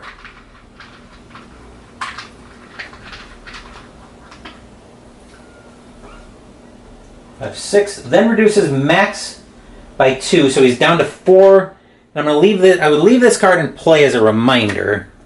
Akachi gains 2 power as well, but she reduces her maximum stamina down to 1. Joy, joy, joy. So we're now saddled with the useless blood pact. But anyway, all right. So that was the Reckoning.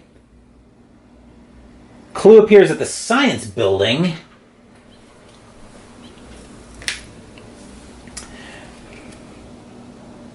Moon moves on white, cross moves on black. So moon on white. We have no cross monsters on the board. And then a careless picnicker unleashes 2 monsters on the downtown streets. Picnickers panic. So we'll get the 2 monsters out here. But like I said, the way this board is looking, I'm probably just going to tap out here because I don't want this recording to go way long like last week's did. And I don't see us turning this around anyway, so we end up with an Elder Thing, -2 to sneak past, a diamond monster. When you fail a combat check against an Elder Thing, you must discard 1 of your weapons or spells, your choice if able. -3 on the horror check or you lose 2 sanity. +0 on the combat check or you lose a health. 2 toughness to kill it. That's going to the downtown streets, as is the Chthonian. Oh god. +1 to try to sneak past. Triangle monster. Instead of moving, roll a die. On a 4 to a 6, all investigators in Arkham lose 1 stamina. -2 on the horror check or you lose 2 sanity. -3 on the combat check or you lose 3 health. 3 toughness to kill it. Oh, good grief. Yeah, actually, 1, 2, 3, 4, 5, 6, 7. Okay, never mind. But, looking at this hideous board, we just got 2 investigators lost in time and space. We're going to have to replace a third one. Is it even worth trying to salvage at this point? I think the answer to that is probably... Ugh.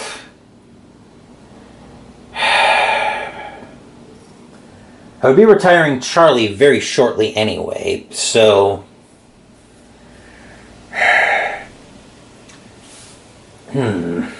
I think the answer is no, and I'm just gonna tap out here. So, since we're already back up top from the Mythos phase, we'll go ahead and wrap up the video. So, yeah. Nyarlathotep has already won the Summer of Lovecraft by a score of 2-0. We got blown out in Eldritch, and this turned out to be another slog where we just couldn't really get on track for anything. So I think we're also going to replace Charlie because he is just way busted up, and that would be the direction I'd probably be going in anyway. So we're leaving off. So now Charlie's the last of the original team that's getting retired. Anyway. Next week, the Summer of Lovecraft will reach its conclusion as we play Elder Sign. Obviously, no Egyptian flavoring because we're going in having already lost the Summer of Lovecraft. Thank you for watching the video. Please give the video a thumbs up and subscribe to the channel. Be sure to turn on notifications so you get my content. Be well, stay safe, take care of yourselves and your loved ones, and I'll be back with more videos in the future. Until then, take care everyone.